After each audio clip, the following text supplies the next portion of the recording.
everybody, and welcome to Achievement Hunting 101.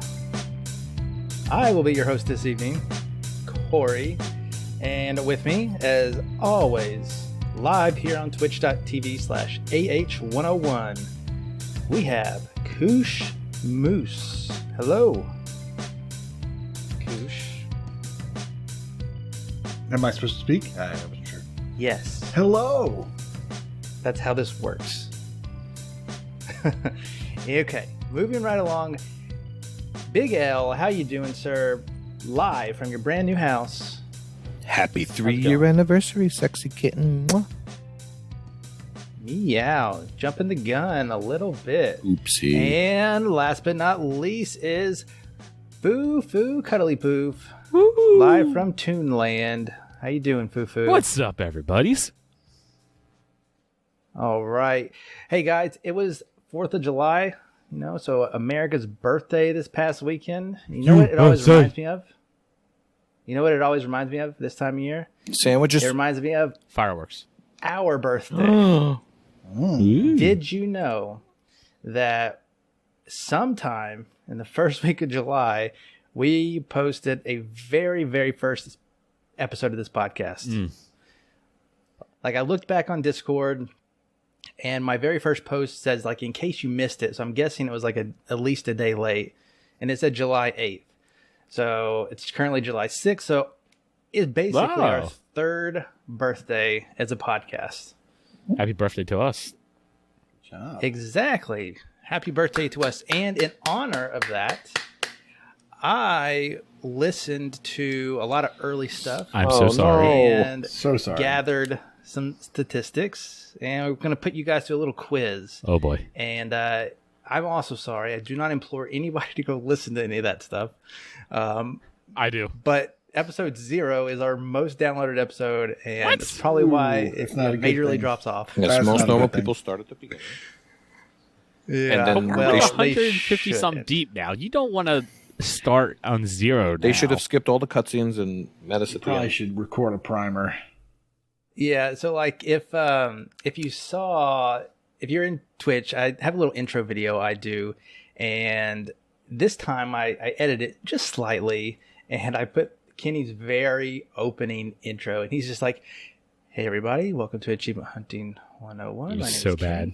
Thank you for being here." It's like, and then you ask me like, "Here's one of my co-hosts, Corey, aka Rocker Dude. How you doing?" And I just say, "Hey." That's it. And it would like as like a hard cut. If you remember, we had an editor in the beginning, so it's like we weren't doing any of it. So I don't remember if he cut what I said or if I just said hey, but it was bad. He And, truncated all the silence, so all of our sentences got cut off just a little bit. I remember that. Yeah.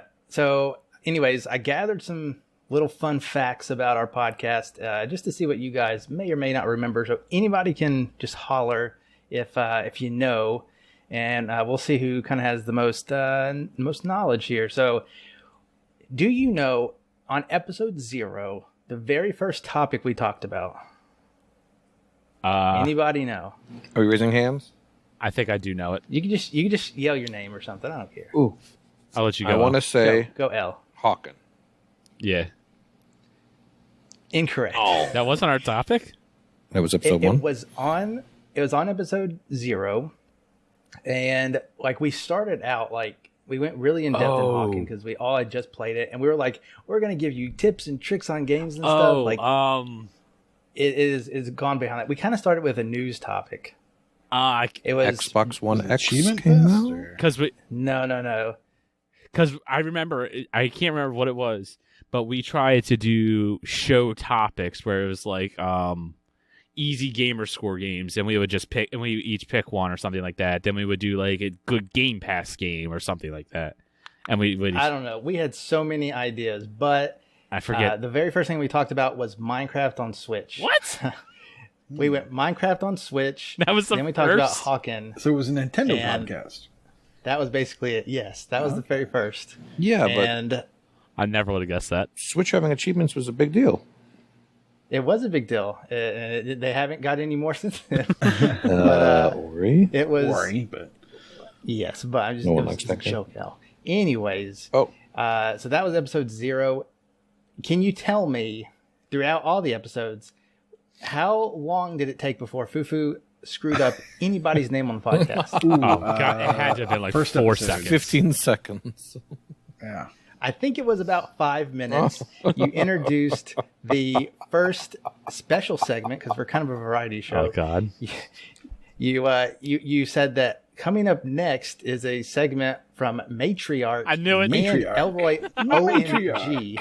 I said Our OMG. good Did friend, both of them. good friend The very first Matriarch. I knew And- Matriarch because that was a big thing. I never got her name wrong. Right.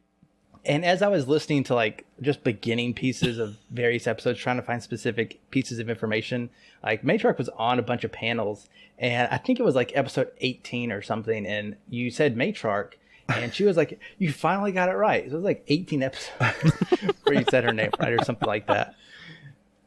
But It's funny. Whenever I episode say 0, her name, in my head I'm going Matriarch, because that was such a Say it big real thing. fast. So, not to spend a whole lot of time in episode 0. One more little fun fact is, as a panel, the three of us, Big L, Fufu Cuddly Poof, and myself, because Kush wasn't there, we talked for 23 minutes, and I think Elroy and Matriarch spent like 40-something minutes, so they out-talked us on the very first episode that we put out there. So that was pretty fun. Let's see. Episode 1, starting from there, because that was our first, I guess, official episode. We had Waka. He was a, Z to Z text-based quickie of the week for GTask, kind of influencer, and he came with us and he started recording. So I think he's been on every episode. Does anybody know his very first topic? It happened to be a quickie of the week for GTask, and it was a particular game. Anybody know? Bovine feces. I have Incorrect. no idea. No. When? Waka's very first. This was episode 1. Yeah. So Waka's game? Mid to late July.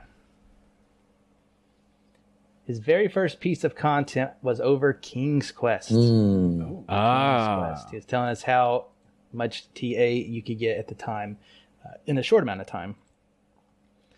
So a couple more pieces of information. When was the first appearance of Exe the Hero? He reminds us 1985? all the time. No, it's Episode 1991. 6. Oh, no, 19. I feel like it was early on, like 10? 17. It was very early on. I thought it was Fufu came in a little hot. I think 17. You came in a little cold. It was episode 7. Level 7 was the first. That's I knew it was a single digit. inverts. So another thing that we did at the beginning is we played a lot of random stuff. Our intros were just random songs to no intros. yes. They went straight into Kenny talking. We did not get our permanent intro music, this one, until 27. 27 on, we've been on that, but we went 27 episodes with just random stuff. And there were some L songs in there. There were definitely some copyrighted We have music in there. so many copyrighted strikes on our No. YouTube because of our intros. No way. So many. Yeah.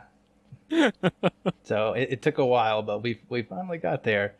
Another fun fact, level 12 was an episode about Extra Life. And that was when we had Mighty Mango still on the thing. And like I said, Matriarch was coming on a long time, some panels as well. So we had Fufu, Rocker, Mango, L, Michelle, and Doughboy on one episode. We had 6 voices on one panel. It was crazy. I don't think We I learned our was lesson editing there. at that point, so that's fine. Definitely not. Well, you can do that if I'm not editing. If I'm editing, force the Kinda- max. Kind of going back to just putting random pieces of stuff in our show, which we still do sometimes. I happened to notice level 8 because I just kind of scrubbed through different pieces of the show, like I said, looking for things. And I heard Bill Cosby talking about Jell-O Pudding Pops. What? The topic of discussion was Koosh beating L in UHH, and he got 0, so he got a pudding. Oh. And he came in with his phone and played an entire Jell-O pudding pop commercial in the microphone. I remember that. That was high tech. It was high tech, and we let it fly. Yeah. And it just made me laugh. Hey, past quality control, yeah. Quality. There was no quality control back then, or barely quality control now. All right, I got 2 more fun facts for a while there, because if you look at our episode count, we're on episode like level 154, but we have like 160 something published episodes. Do you guys remember our quote unquote, like, we did not have a naming convention, but we called them B-sides. We just said they're like level number -2. Some of them just for blanks. Yes. Also, while going through, we did not call level 30 level 30. We called it Dirty 30. We just totally went off the naming convention there. Professionals. Anyways, professionals. Yep. Anyways, these secondary episodes where we released like 2 a week, we did it very randomly. But do you know how many of those we released? Just the extra stuff. 30? And do you remember any of them? I don't remember any of them. I know there was a news break. Yes, There was- that was one. That, there was that came after The level 11. Say The review raid. Oh yes, we did There the was- review rates. There That was a terrible there idea. was a review rate. They were terrible. There was actually 2. And There was actually 2 review rates. Yes. there was Some those. stay a while and listens. Did we do? Yeah, we did. Did we do an E3 one too? I don't don't have think that so. on my list. So no. Oh, Wildlife Hunters. Of course that one, yes. Yep. I counted 14 secondary episodes. There was something that That Kronos many? did with 14. That's crazy. The last one occurred after level 28. So we had a level 28-2, which was a stay a while and VSS catches up kind of deal. So after that, I we cut it remember to that. 1 a week, and thank our editing time for that. Some you did mention some of the ones that we had on their list. We had wildlife hunting, which the first one was after level 6, That early. and I edited that. It was Elroy and myself. And that's when I put 22 minutes of straight banjo music in the background over talking. Yes. And I don't know if I ever lived that down, but that was a thing we did. It also featured 2 review raids. We had reviews in there as well. So there was a Dead Age review by Kronos. We also had another review with Kronos, and he did Wailing Heights, but it also had Koosh on there doing a Mega Strike. Yep. That was Koosh's first appearance on the podcast. That was level 9. Dead Age was me and Waka. Okay. Yeah, that's right. Not Kronos. We had some game swaps in there. The news break They be in swapping particular games. They be swapping had games. some Game Pass news. I guess we decided we're going to do a gaming news centric thing. That's not what But it the also news had break Taco was. Bell. Oh, okay. Okay, maybe it was. It also had Taco Bell. I was going to say, that was the main Which thing was with the the big thing. Xbox One X. We told everybody how you get the codes, how you enter the codes. There was a tracker sheet for winners and their times that we linked. Man, it was crazy. Oh, there was a tracker. I remember that now. And then the last little fun fact I have, can anybody tell me the very first panel appearance by Koosh? So after he kind of got on the panel, there may have been a week without him, but then I think he stayed and he was there. So when was that first panel appearance? I want to say... I remember It looking was into kind this of shocking recently. to me. 20. I was going to say 21. 19 is the very first appearance of Koosh. Ah. Like I said, I think the next week, if I remember correctly, like Mango was out, and so he came back the next week. But he probably left shortly after that, and then Koosh was here, and he stayed with us, and it hasn't been. I was going to say it hasn't been the same, but it has been the same. I like it. The mustard's getting to me.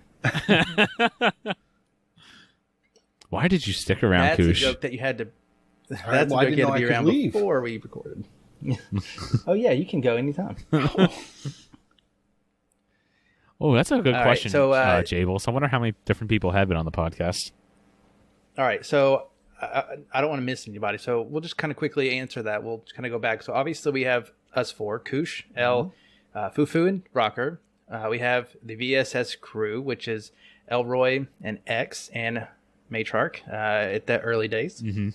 We have had Mango, Mighty Mango, that is.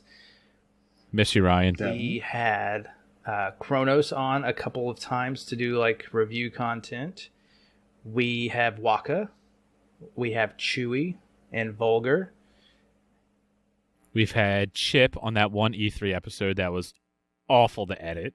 We've had a Nego. Yeah, Thank you, one-time Chip. guest would include Chip and Dino Bull. Jables, Chip, Dino Bull. Dino Bull was on the podcast? So we're up to 16. A We're couple up to of times, yeah. 16. Did you get P-Tart? P-Tart. P-Tart, definitely. So Inigo? 17. We also had, I got him. I mean, We also had Carnage. Doughboy. We've also had Carnage. Redemption and Doughboy Sasha. and Sasha Morning. Inigo I think that's up to Montoya. 21. We already did Inigo. That's like 5. How many times is Inigo on the list? Well, his voice and his body are different. Um, And Yeah, so Man, I hope we've we're not had a missing couple Freaky dozen is on the people show. I've run out of fingers. Freaky, I yeah, can't Freaky count them. on Freaky. And he's newer. Jables doesn't really count, so he's Canadian. And I think Waka's had like people, like a lot of new voices on The Path of Modus like his guy. Battle Royale thing. Pathomodus, but he wasn't on a panel. I did have that on my list, but it wasn't Yeah, that Dev fun Dealers. of a fact. We interviewed a dev. If people haven't listened, level 2, I think it was. I interviewed the Path of Modus developer, and I remember this. I work. Well, when I was going to the office, it was like 30 minutes away from my house. Right. I scheduled this interview with this dude, and he somehow, for some reason, said yes. And I went home on my lunch break, which I normally take like an hour. So that's driving there and back. And I stayed and talked to him for like 30, 45 minutes. So it was a very long lunch. And then I went back to work. I was so stupid. But that's the thing we did. Fug was on the one, what did Waka do? The Battle Game show? Royale thing. Okay. Oh, I we've think had there game was several shows. that I just Did we say missed Freem? that one. I think we Oh, said This is Freem. Freem. No, Yeah. we didn't. Frame was a bit on a couple Yes. times. Prue. We've had Prue. Oh, I already know this I didn't even write it down. What episode did Prue appear on? And don't answer, El. Frick. What is the This one one I that know. says? Who cares about Peru anyway?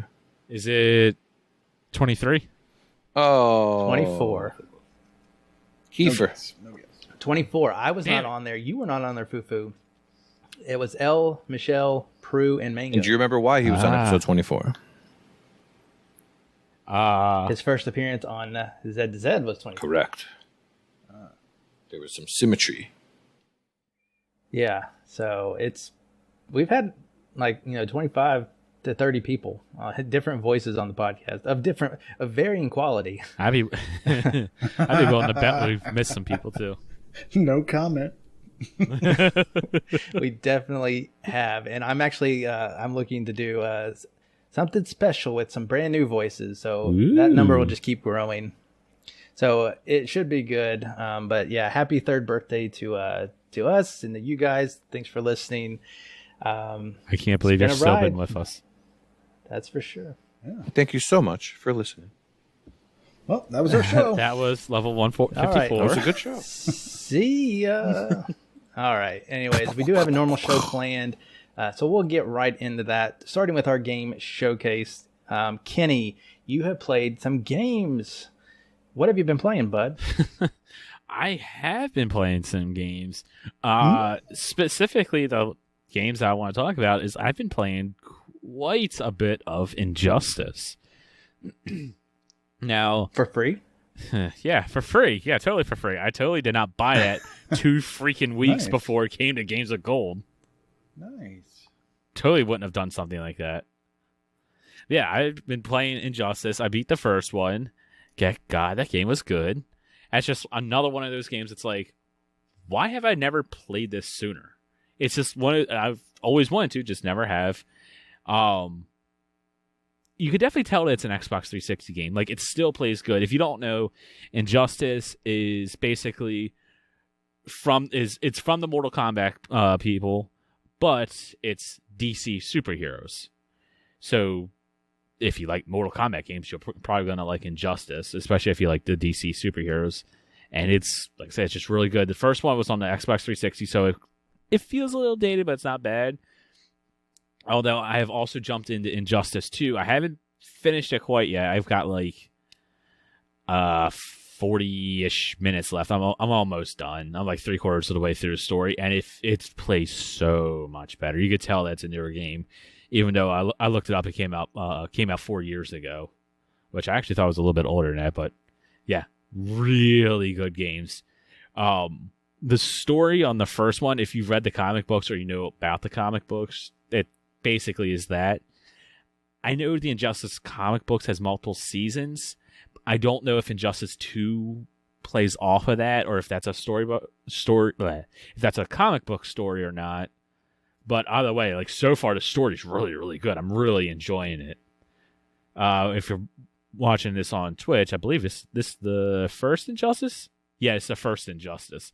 Like, this is Xbox 360. This looks so good for a 360 game. And like, so what does it do different than other games, other fighting games? I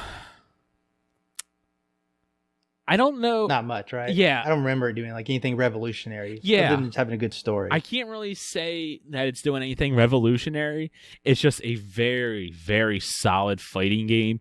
I love fighting games. I'm terrible at them. I love fighting games. I'm nowhere like on Exe the Hero's level when it comes to fighting games. I just have a lot of fun when playing them. And they're just solid fighters. And personally, I think I like DC a little bit more than Marvel as a whole. Get out. So playing through all the DC stuff, I'm all about it. Especially in the Injustice comic is so good. It's such a good story. I'm still confused about this DC better than Marvel thing. DC is a better company as a whole, but Marvel's highs are higher. If it wasn't for the MCU, nobody would ever think that Marvel was better. So if it wasn't for the thing they're really good know. at, no one would think they were good. Everybody only says Marvel is better because the MCU is like firing on all cylinders with like the biggest turbocharger of all time. Always. The MCU is always to good. be fair, DC has tried to match them, but it's not working out. No. But if you look on anything else that DC has done outside of their cinematic universe, they're much better. Fight me. Yeah. Well, it is a fighting game, so yes. Yeah. And if you've listened to, I believe it was 2 episodes ago, I forget what the extra segment that Elroy and X did, but they are basically talking about different achievement lists. And X was One talking list, two about list, how 3 list, 4 list. No, it wasn't 1 list, 2 list. It was whatever they were talking about where lists have an inflated ratio or it's not higher than what, or it's not as high as it should be. X was talking about Injustice 2. And he was saying that one of the rare achievements that's, I believe he said was like a 3 ratio, is to basically duck 10 times in one level. So obviously, as soon as I loaded up the game, I went right into a fight, ducked 10 times, achievement unlocked. That was my intro to the game. Michelle said it was a VSS segment. Was it a VSS? Okay, I don't know what I'm... Oh, you know what? That was a topic to the VSS. Yes, she's right. She always is.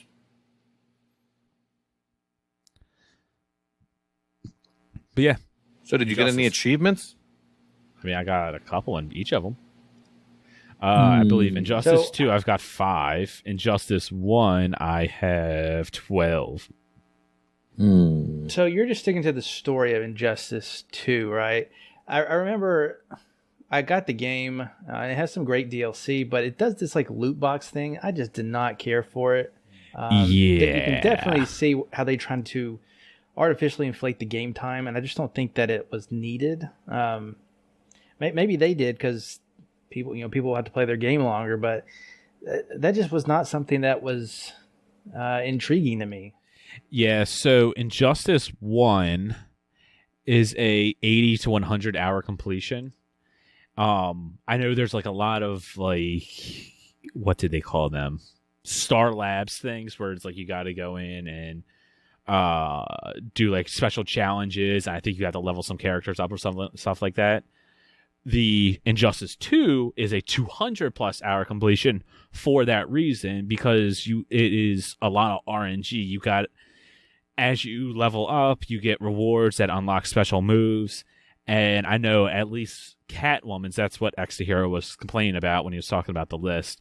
Catwoman in particular, in order to unlock her achievement, you have to get it off of a loot box, which is awful. So I assume maybe that might not be a 200+ hour completion. If you got lucky and you got it right off the bat, I don't think you have to get to like level 1,000 and then it unlocks or something like that. Theoretically, you could get it right away and complete the game sooner. I'm not entirely sure. I'm not looking to complete these games. I'm not good enough. I can't. I totally just went into this because I want to experience the story. I can't complete a fighter game unless it's like a baby's first fighter and I can just do all the achievements with a second controller, which is neither of these. Yeah, that's kind of how I've taken recently, especially the fighting games in particular. I keep saying I'm going to do Mortal Kombat and I'm going to do the Injustice story, and I just haven't done it yet. But it's not something I look forward to completing. But I do want to play the story just to experience that. Do you know about the Injustice premise, like the comic books? No. Okay, I won't spoil. I won't say anything then. Yeah, it'll be a surprise. Yeah. It's very surprising. I can't recommend it highly enough. It's so good. And even if you don't want to play it, go on YouTube, just watch it. So I don't know if Injustice 2 does this, but I know in the first one, you can actually just go through and watch the story as a movie, because it's like a 3-hour game or so, something like that. Super good. Super good game. Really good story. Right. Now, Railbait says you're probably not good enough to complete Sonic the Fighters. I think I completed that. Oh, man. Oh, boy. You This could be suck. embarrassing. Well, or was there? Moving on.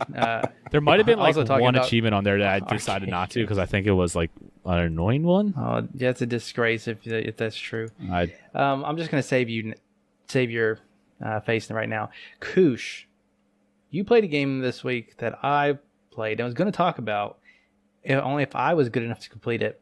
completed I Sonic the wasn't. Fighter. Suck it.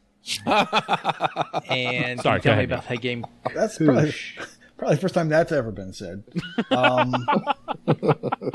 So Very yeah, proud of you. I guess this is the fighting game episode, because you're talking about the injustices, and I'm talking about the injustice of a game called Space Jam: A New Legacy.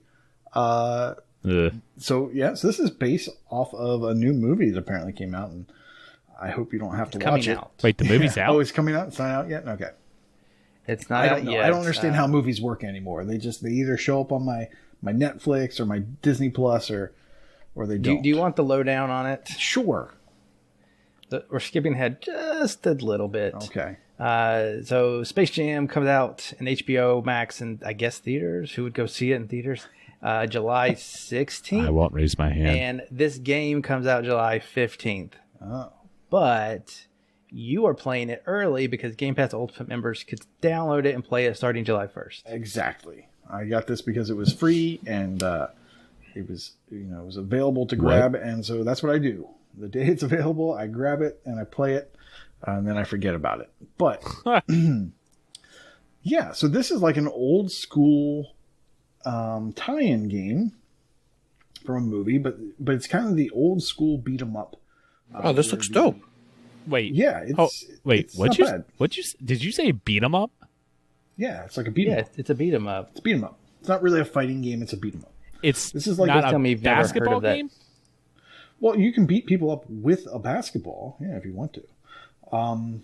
Yeah, it's a beat 'em up. It's like Teenage Mutant Ninja Turtles. It's a side-scrolling beat 'em up arcade, and This is free? You can play.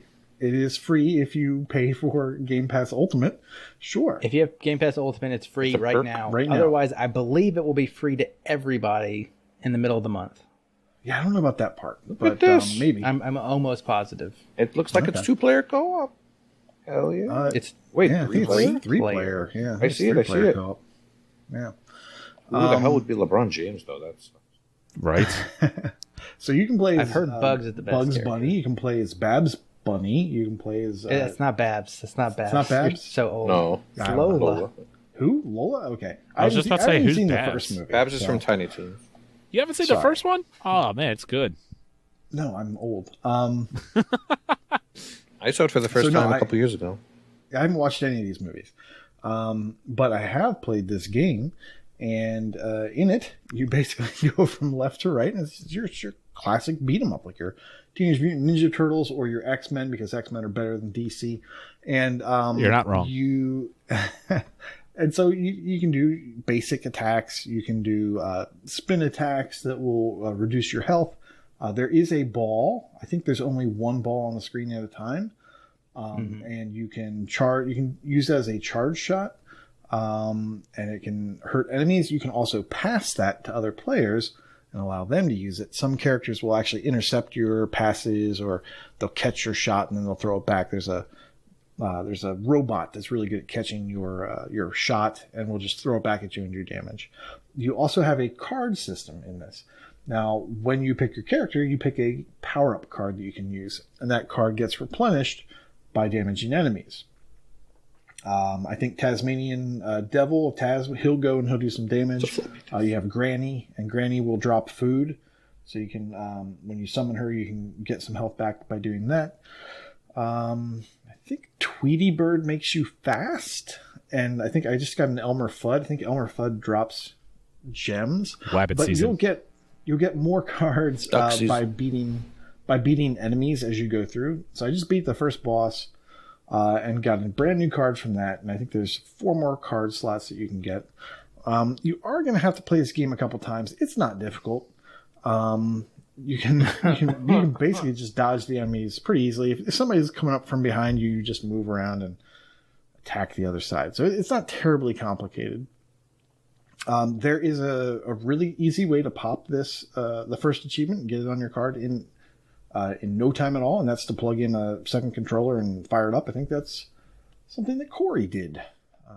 It is. I actually was the first to start this on TA because Hey! of that. I don't know how, because I feel like I got to the news late, but I was looking at the achievement list. I was like, second player join. I could do that. Nice. My first achievement was actually hitting 3 enemies with a single charged shot. There's another achievement for passing the ball 30 times, which I was able to do with the second controller very easily. Like the second level, you're supposed to be beating down a door, but if you just walk up to the door and just pass the ball between your controllers, you can get that done in no time. Because there's no enemies. You're just trying to destroy it. I think you could do that anywhere. Just beat the enemies and just don't advance the screen. Well, I thought that in the very first level, it forces you. I thought that like after you get through the door, apparently you can do it because that allows you to progress at your own speed. But I didn't want to wait that long, so I just did it before the door. I was able to squeeze it in. The other achievements are all pretty much progression based. There's a tough one. I haven't been able to do this one yet, so I'm hoping there's a good solution for it. I do see that there is something written now. Master Juggler. So juggling enemies 5 times. That's been kind of challenging for me, so I'm going to have to read up on that. I have faith in you. I tried that. I think I've only gotten 3 max. It seems impossible. So what you have to do is I think like 3 or 4 quick hits, and then your character will do some sort of a juggle move, and the enemy will go up in the air. You then jump kick. That's 4. And then when you land, you have to punch him again. And that'll be your 5th one. But I haven't been able to get that to work. I don't know if it's timing based or what. There's a boss rush mode. There's getting all the cards, which I think is, you'll get most of those by beating the bosses as you go through. And then there's, of course, activating every card jam or space jam card effect. It seems like it's going to be a pretty short completion. It's estimated as 2 to 3 on TA. I love these. This is so much better than Spartacus. What was the Spartacus game? Ben-Hur. Ben-Hur, thank you. Spartacus, Ben-Hur. That was so bad. They're the same guy. This is so much better than that tie-in. Yeah. Now- and for those of you that like co-op, it's awesome. Yes, Al? I have a very important question. Is Pepe Le Pew a hidden character? I have not seen There's him yet. no way he's in that game. I know. He was canceled. The only playable characters are Bugs, Lola, He was and canceled. LeBron. That's unreal. Unbelievable. Pepe I is believe awful. this is an Xbox exclusive game. Is it it was really? like made for a fan contest, and so I was trying to find it elsewhere, and I don't think it's a thing. So Wow. I think this is exclusive. And it's just going to be free. Take that, NBA Prelude. Now, like I said, I started this game too, and I was going to talk about it if I could get through it because I thought it was going to be easy as well. But I just really suck at beat 'em ups. I can't even make it to the second boss, and people were like, "Plug in a second controller." When that happens and you run out of lives, instead of dying, you can mash the X button and come back to life. Well, I have to keep doing that on my second controller that I'm trying to keep alive for this safety reason. And eventually, once that's all the way down, and then I actually do run out of lives, I have to then quickly pick up the other one before it dies. And it was just a mess. I didn't get any further using that method. Like I said, I probably suck, but I was not having as easy of a time. You have a wife I probably and have a daughter, spent an man. hour on You it. should be playing 3 players, get that completion. You make them play. I don't You're trust either of them. Oh. Yeah, I'm sure they would be the weak links. Hey, look, there's Sweetie Pie. I can't believe this is a beat 'em up. I haven't looked this game up at all. I just assumed it was just going to be like a crappy kids basketball game. No Meanwhile- idea this was a beat 'em up. I mean, have you ever played a tie-in game? Well, that's why I thought it was going to be a crappy basketball game because, Space Jam is, basketball. Meanwhile, in the chat, Tony Calzoni asked me out on a date to go see Space Jam in the movies with him. I don't know. Might have to be a date. I get that for free on HBO Max. Yeah, but there's some special privileges if you go on a date. Oh. Popcorn. Yeah. That's the privilege. Yeah, and he asked you, so he has to pay for it. Oh. So, yeah, that'd be fun. Yeah, there you go. All right, well, that's Space Jam. Tony wants a slushie. I hate it all when right. people ask for slushies because it always takes too long. Then you can't get in to see your movie. You're always late to get a seat. So frustrating. Don't get a slushie. Don't do that, believe them. Tony. Really? They just hand Don't you buy cups. food at a Do movie they- theater. It's too Do they damn make expensive. you slushies? Yeah, they make you. You've not seen slushies at the movie theater? No, they hand you a cup and then you fill up the soda Yeah. cup with slushies like you're not supposed to. That's what you're supposed to. No, That's what I do. The movie theaters in Maryland, at least, they Yes, they do. They have they do their own. They do the slushie for you. that's weird. Not AMC and White Marsh doesn't do that. They have like the Maybe they machine. You changed just go up things, and fill it up yourself. And you sit Maybe there, they've drink changed half it of it, since fill I've it been- up, drink half, fill it up. Do they offer Old Bay as a side? I don't think so. You gotta You bring that in. You sprinkle that on your Smarties or your. I'm sorry for my old man rant. Move along. No worries, no What do worries. you? It's always okay to turn this into Snow a food caps. podcast. That's what I'm thinking. Sir Elliot of New York. What have you been playing this week, bud? I haven't spoken to you on a podcast in several weeks. It's been a nice vacation for you, hasn't it? Well, some would say vacation, some would say paradise. Tomato, tomato. All right. Well, I have a couple games to talk about, and they are both thanks to wonderful community member Mattism, who randomly in the chat said, "I got these games. Does anyone want them?" And I'm a cheapo, so I said, "Yes, me, please." And so my first video games to arrive at my new house are from Mattism. Thanks, buddy. He sent me 2 games. The first one I'm going to talk about is Duke Nukem 20th Anniversary. Now, I had no idea they made a physical version of this game, but apparently they did. Duke Nukem 20th Anniversary came out in 2016. So can you figure out when the actual game came out, Kenny? 1996. Wow, very good. I'm very proud of you. Math. I have some more trivia. What consoles has Duke Nukem 3D been released on? In its The lifetime? Wii. That was Probably that a was a Samsung terrible refrigerator. guess. 96, you say? Yeah, so I'll give you a hint. It was originally a PC game. It came out 3 whole years after Doom, which is also very interesting because it's clearly would not exist if Doom never came out.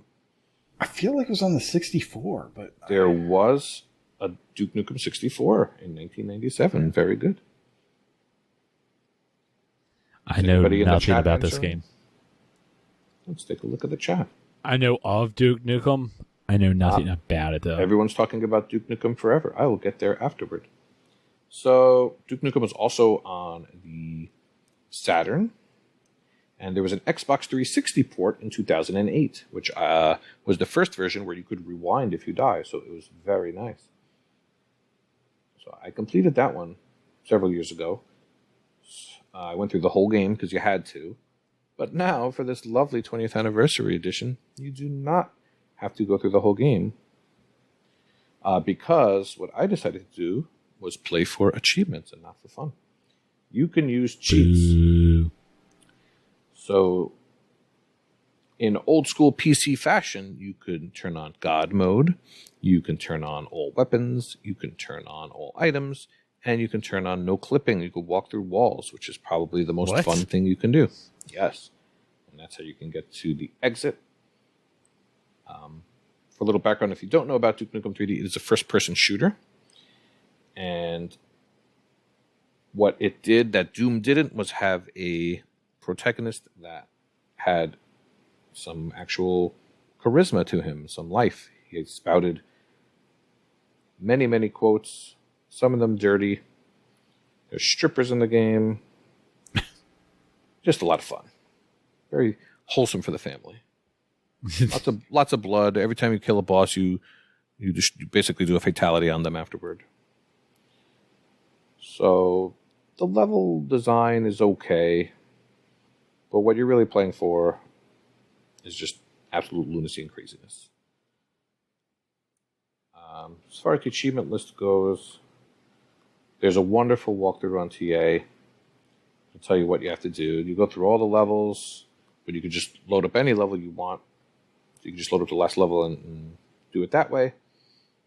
You got the achievements for tipping an exotic dancer and stepping in a pile of excrement. More wholesome entertainment for everyone. That's about my knowledge of this game.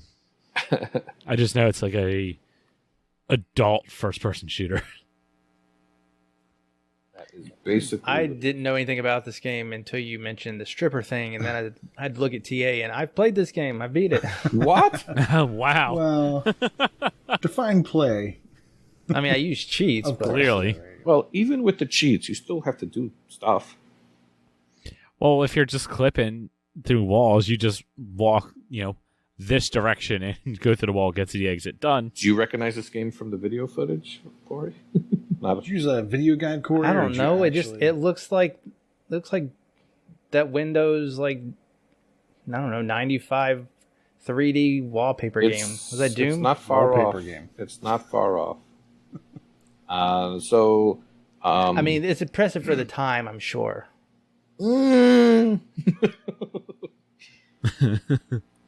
In 1996, there was already better looking stuff, but it had the fun factor. So even with all the cheat codes, there's still over 1,400 TA to be had here. It's a very easy completion. So something that might be difficult, like find 70 secret areas, you could just find 1 or 2 secret areas and save the game and just reload and keep finding the same secret areas over again, and it will count. The game does have nice. achievement tracking, so that's very helpful.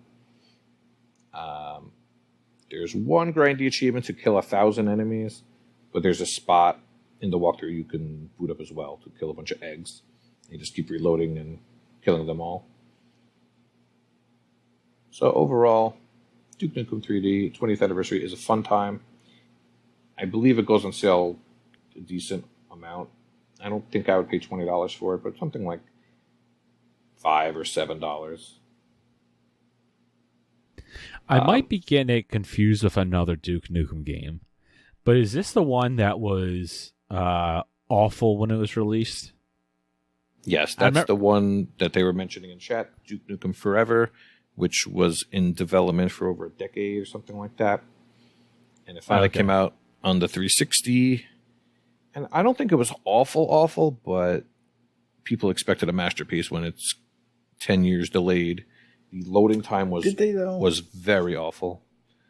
I just remember a Duke Nukem and everyone just absolutely hating it. It was really hard, and whenever you died, you had to sit through like a 1-minute loading screen. So that it's one of those. I tried recently putting it on the Series X to see if it would speed up things. It really didn't. It is backwards compatible on the 360 on the one. On the internal. Yes, I did try it. I mean, maybe it's sped up a little bit, but it's still kind of dreadful. I need to get back to it. I need to get back to that. I'll at least beat it on easy, which most people have done. I think there's 4 difficulty levels that don't stack. That's another thing. That's the worst. Yeah. Pretty sure. Yeah. Any other questions before we move along? Yeah, who are you sending to next? Good question. Whoever sends me condiment you just got mayonnaise. First 2 things in the mail were the carrier pigeon sent me Duke's mayonnaise. Oh wow, Duke. Hellman's is better. What are the odds, Duke? I got Duke and Duke Nukem. That didn't occur to me until just now. All right. What else is there of Duke? The Duke. A Duke Ellington record. I think Who? You will know what I'm talking about, yes. The Duke controller, too. Oh, no. Xbox. Oh, I'll send you some Bush's baked beans with, Duke the dog. Railbay wants to know about my second game. That's up to Corey and his YouTube skills. He just wants to know that if it's a point and click or not. All right. Well, the second game. You don't have to say it. Boom. No, Corey first. Don't tell him. Delay it. Keep on the edge of the seat. Found Too it. late. Too late. I've already put it on there. Never mind. Look, it's Excitebike, everyone. Excitebike. Excitebike. I can't even say it. This game is called Scribblenauts Showdown. And when I heard Scribblenauts, I thought it was a game to do with words, like I'm used to. But apparently this is a Mario Party clone, 4-player. There's a board game, and some of them you can type in words, so like the mini games. You can choose to ride on something or wield a weapon. So I played one game with my daughter where she had a machine gun and I had a diary. She destroyed me. This El got beat by his daughter. that's what's going to happen. So my kids love this game. I definitely recommend this game if you could find it for cheap. It looks like it's a $40 game, and it came out a few years ago. Don't pay that. But if you have kids and you like mini games, and the mini games are really mini. Each game is like maybe 30 seconds. And they're mostly 2 out of 3. And you'll play a random opponent. Did you say it's $40? Yeah. Mm-hmm. Yeah. It came out physically and digitally. Yeah, I thought it was going to be something like normal Scribblenauts. It looks like on Xbox we have something called Scribblenauts Mega Pack, which I assume encompasses more than one game. Because it says Mega Pack, and it's in the collection genre. So guess which one of my friends has this completed? Definitely not Devin. Vulgar Fatten. Yes, Devin is the only person on my friends list who has this completed. Most people have just dived it, which helps give this a ratio of like a 3. Ooh. I mean, these games just don't look like they're very in-depth, and they're taking you 10 hours. This collection, 25 hours. Jeez. Well, I honestly... My time is worth more than that these days. Well, this is the type of game or if you have 4 players locally, it's a blast. Would it be a blast getting achievements against 3 other controllers? Of course not.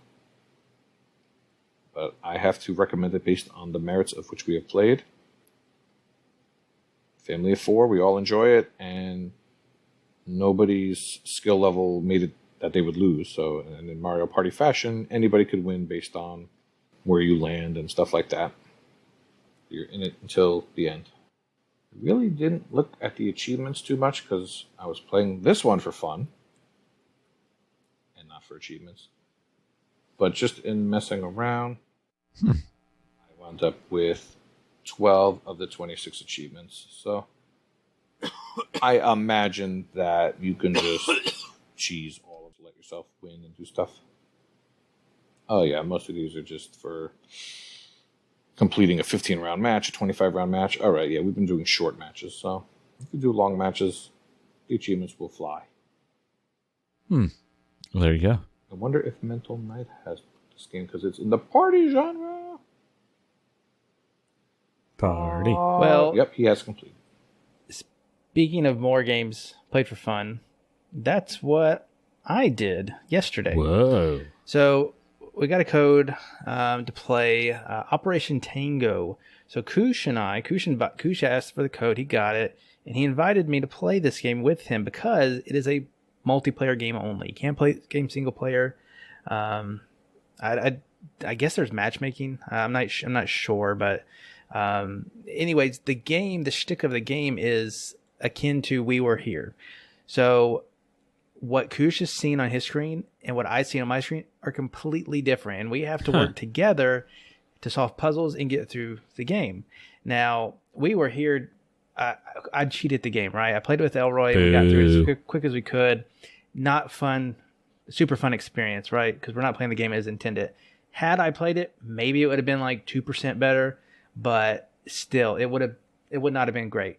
Operation Tango, I think, does a better job at pulling me in, not only from the aesthetics and the motif of the game, because it's all like technology based and hacking. We're hacking people, we're hacking servers and computers in order to get through whatever we're doing. I don't know. We skipped the story. What? Why? Why? Well, because there was a horrible echo. What the freak is wrong with you guys? There was a horrible echo. But we're here for the gameplay. Like doubled up audio, and you couldn't hear anything anyway. So. Oh yeah, and A Way Out, I'm sure, also had an audio distortion. Jables and I watched the entire A Way Out thing. Doubt. I don't know about Bullshit. We did. I did. Worst. I played Anyways, it with Matthew, and we watched all of it. I was thinking about this after we played it last night. One, I had a great time with it. I kind of wanted to keep playing. I played till 12:30 my time. I don't play that late anymore, but I wanted to keep going. And we played 4 missions. I think there's 6 or 7 in the campaign. For achievements, you have to play through it twice. One as one role and one as the other role. And then there's just various miscellaneous achievements. And it looks like there's mission select, so we could probably go back if we need to mop up any miscellaneous stuff. But I was thinking about it, and it's better than We Were Here in the sense that you can't really cheat this game like you can with We Were Here. Like, it kind of has some of the same things, like, oh, I need to find this image that only this guy can see. But this game is like, you're timed. You don't have time to sit there and send a picture.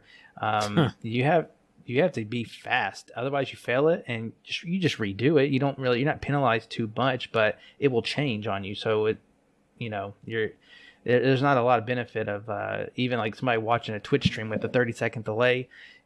It's not going to do you any good. FaceTime. The restarts were quick. But the restarts were very quick too. So they were. We were both playing on Series X's, and the game told us what platform we were on. That was pretty cool. So I don't know if that was part of it, but it was very quick to redo stuff that we failed at. Based off what he was telling me, because I couldn't see his screen, he could go back and watch the VOD, but his screen was way different than mine. His screen was way different than mine. He was the hacker, I was the agent, so I was like moving through buildings and stuff, and I guess you were looking at like cameras and stuff. I was mostly navigating through computers, so I was going through menus and looking for systems to hack so I could go into. For instance, we were infiltrating a building, So while you were actually physically in the building doing things, I was going through the building's computer systems, looking at different floors, looking at camera footage, then going to personnel files and looking up information so that we could, for instance, change your ID card to make you look like a valid employee. And then we, basically had to hack the elevator with some help from you. So we were constantly trading off, like, okay, I need this code.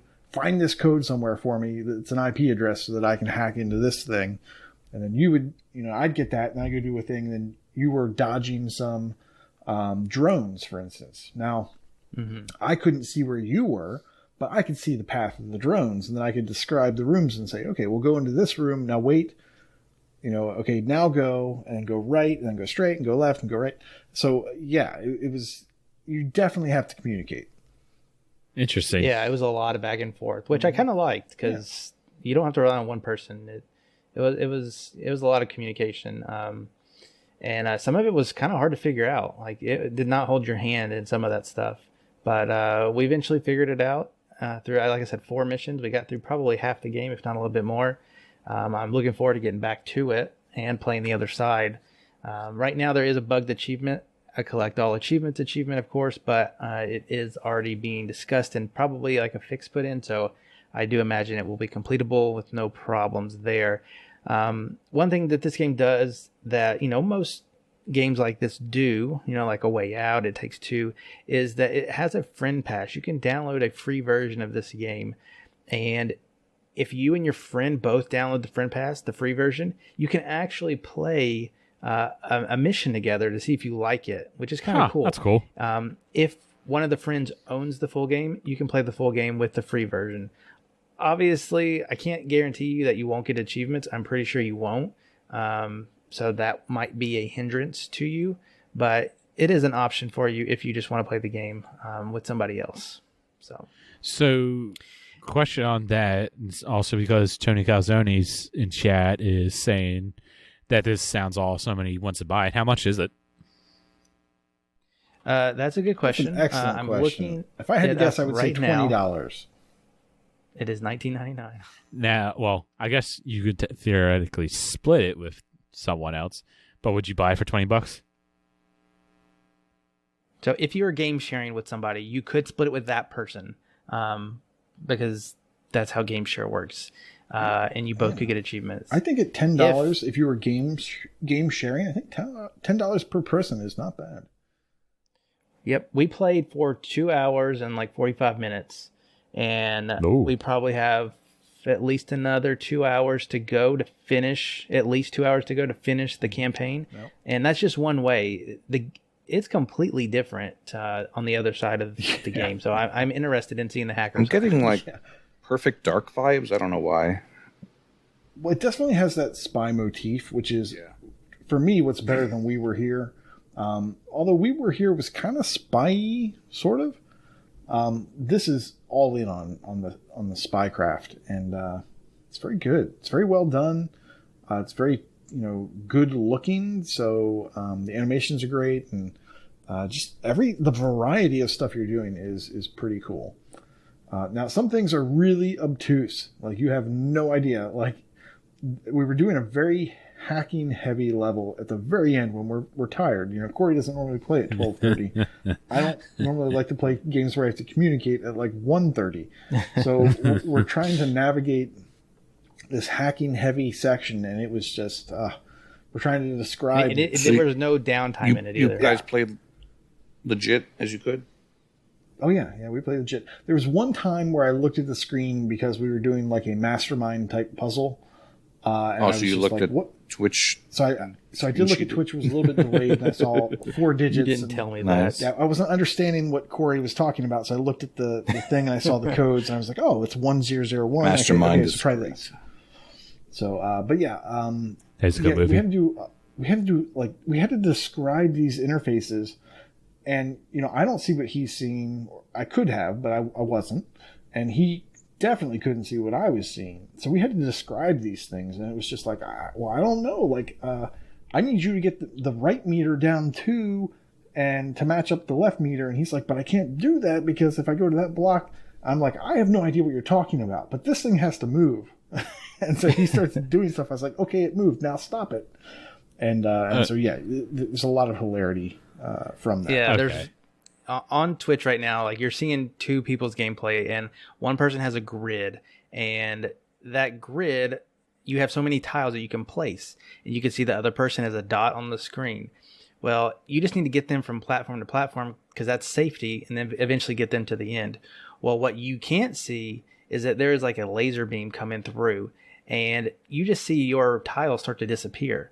Well, Kush could see what was coming, and he had to tell me like the pattern that it was taking so that I could safely build him a bridge. And there were some parts where we had to dodge the laser that I can't see, but I'm the one providing him the walkway, and that was interesting to get through as well. Because there's like no safe spot to stand, so you have to say, okay, well, build me a bridge to here, build me right, and then be prepared to build a path to the left. And I had to be like, okay, it's go time, and then he'd do that, and we'd go over. Pretty cool. Okay. Yeah. This sounds like something I have to go watch this VOD. Yeah, you can watch it on Twitch for a couple weeks, but we'll definitely get this one on YouTube when we can. Yeah, I'll definitely get this to YouTube. I don't necessarily know if I'll want to play this, but watching people play, especially the two of you, yeah, that sounds like it's a good stream. It would be fun if we could capture both screens and somehow kind of merge them at some point later, but I mean, that is possible. Yeah. Now, I'm asking for a friend. Is this the type of game that two people can play where someone is just maybe, getting carried or, someone going to get lost? No, there's no carrying. Yeah, there's going to be no carrying in certain levels. Actually, I was thinking, okay, well, when Corey and I are done, I don't know if we're going to have time where we can meet up and finish this thing. So maybe I'll just, I'll have my other controller and I'll do whatever. I'll get through the level. The very first level, we start doing one of these puzzles where you're trying to move and there's invisible blocks. I'm like, there's no way. You can't do it. Like, you cannot double box this by yourself. Oh, no, don't do that. Not possible. You actually have to do something, Al. You actually have to do something. Yeah, you may not want to start this out. And whoever you ask to start this may not want you to start this. Matriarch, run. Yeah, run, Michelle, run. Wait. Matriarch, run. Matarachi. Yeah, Matriarch. All right, so that was called Operation Tango. It's a brand new game, just came out, $20, has the friend pass thing, but if you're game sharing, you can get both achievements. Otherwise, you both need to own it in some form or fashion. So that's good. That was a good showcase, guys. Good showcase. Let's move on to our sales this week. And Kenny has nothing on the board, so I'm going to go right to L. What do you got, Smart. L? Well, it appears the Deponia games, which I feel like I talk about knew he was more gonna say than I should, even though I've only done the first one. I guess I was suckered in for buying all four of them for $10, down from $40, when now they are $4 for 4 games. Down from 40, it's 90% off or something. Yeah, math. Supporting the devs is never a bad thing. No, it's good. It's good. I would pick that, and if for some reason you don't have Storm Boy yet, it's like $1. Get it. Try. I don't think Kenny can complete Mr. this one Percival. either. Wait, wrong game. Don't spoil the game. I didn't spoil nothing. Cry at the beautiful music is what I'm talking about. Yeah, that's all I really got for this week. Grab Storm Boy and just have a good time. Corey, what about you? Yeah, so on the surface, I was thinking it's kind of a weak week. As far as sales go, I only saw one off my first glance, but then I kept going back through it, and like, there's some good stuff this week. And then I see what Kush found, and there's some good stuff. So I want to mention Aero Complete Edition. So AAERO. This is a music game where you're this ship on this circular axis, and you're flying through things and shooting other things. But the music is just top notch. And it is only $4.50. This is the complete edition, so it contains the 2 DLCs as well. That's 70% off. I don't think I own the DLCs, and I questioned getting the complete edition just to get back to it. I didn't get very far in the game but I can tell you that it's a good game. Anybody who's played it will probably tell you the same. So look into Arrow if you like music or rhythm-based games. Kill It With Fire. This is 40% off, so it's $9. I think this is probably the cheapest that it's been, but it's a game about killing spiders in Game looked like fun. funny and crazy ways. It's not too long. It's not a hard completion, and I think I reviewed it when it came out. Yes. I highly recommend it, even at full price. So it's $9. Definitely pick up Kill It With Fire if you kind of like just a humorous atmosphere in your games, and it's colorful. What is not as colorful is Outbuddies DX. Now, this is a very Metroid style Metroidvania. It is 75% off, so it's like $4.50. And our buddy Skeptical Mario, he gives praises to it, and he's writing a walkthrough for it. So if that's your jam to use one, that will be out soon enough. Outbuddies DX for your Metroidvania kick. What do you got, Koosh? Okay, starting off, we have Earth Atlantis, $2.99 down from $15. This is a shmup. It's a sepia-toned motif. I guess you're underwater, obviously, in a sub. Otherwise, it'd be very boring. So you're just shooting, I think, kind of left to right, kind of old school style. The ratio is a little bit high on this one, so I do believe there is going to be a bar for skill. So if you're not very good and you care about completions, maybe pay no attention. Otherwise, check it out. Last week, I talked about my love for WayForward Technologies. And this week, they have 2 games on sale. Not huge sales, but excellent games. Shantae and the Pirate's Curse, $10 down from $20. It's a Metroidvania. And Shantae and the Seven Sirens, which is $21 down from $30. Also Metroidvania. And those games are so good. And finally, oh my gosh. Well, let me just very quickly say, there's a ton of puzzle games too. So if you're into puzzle games, there's puzzle games that are 50% off. Several of those. I think there's some that are even more. So pay attention to the sales. If that's your genre, or you just like Easy Gamer Score, check those out. Look for those. Okay, so finally, the crown jewel. You need to know this game exists. I don't know that the sale price is so fantastic, but you need to know that this game exists. Just like, what is the one with the beans? Mr. Green's what? Bean Machine. Beans. No. I totally Jack butchered and the that name. Beanstalk. No. Peggle. Baked beans? No. Bushes. Gosh, why can't I remember the name of that game? Bartlow's Dread Machine. No. Elroy loves it. I can't remember. Something about baked beans. Beans? In either case. Slapping Beans. There you go. Oh. Slapping beans. But, yeah, that game. Slapping beans. I can't. Bud Spencer and Terrence Hill. There you go. Bud Spencer and Terrence Hill slapping Where's the beans? So much There like you go. that game, and the fact that exists, and you need to know that thing exists, you need to know that Baobab's Mausoleum Grindhouse Edition, Country of Woods and Creepy Tales. Not only is that one game title, That is but insane.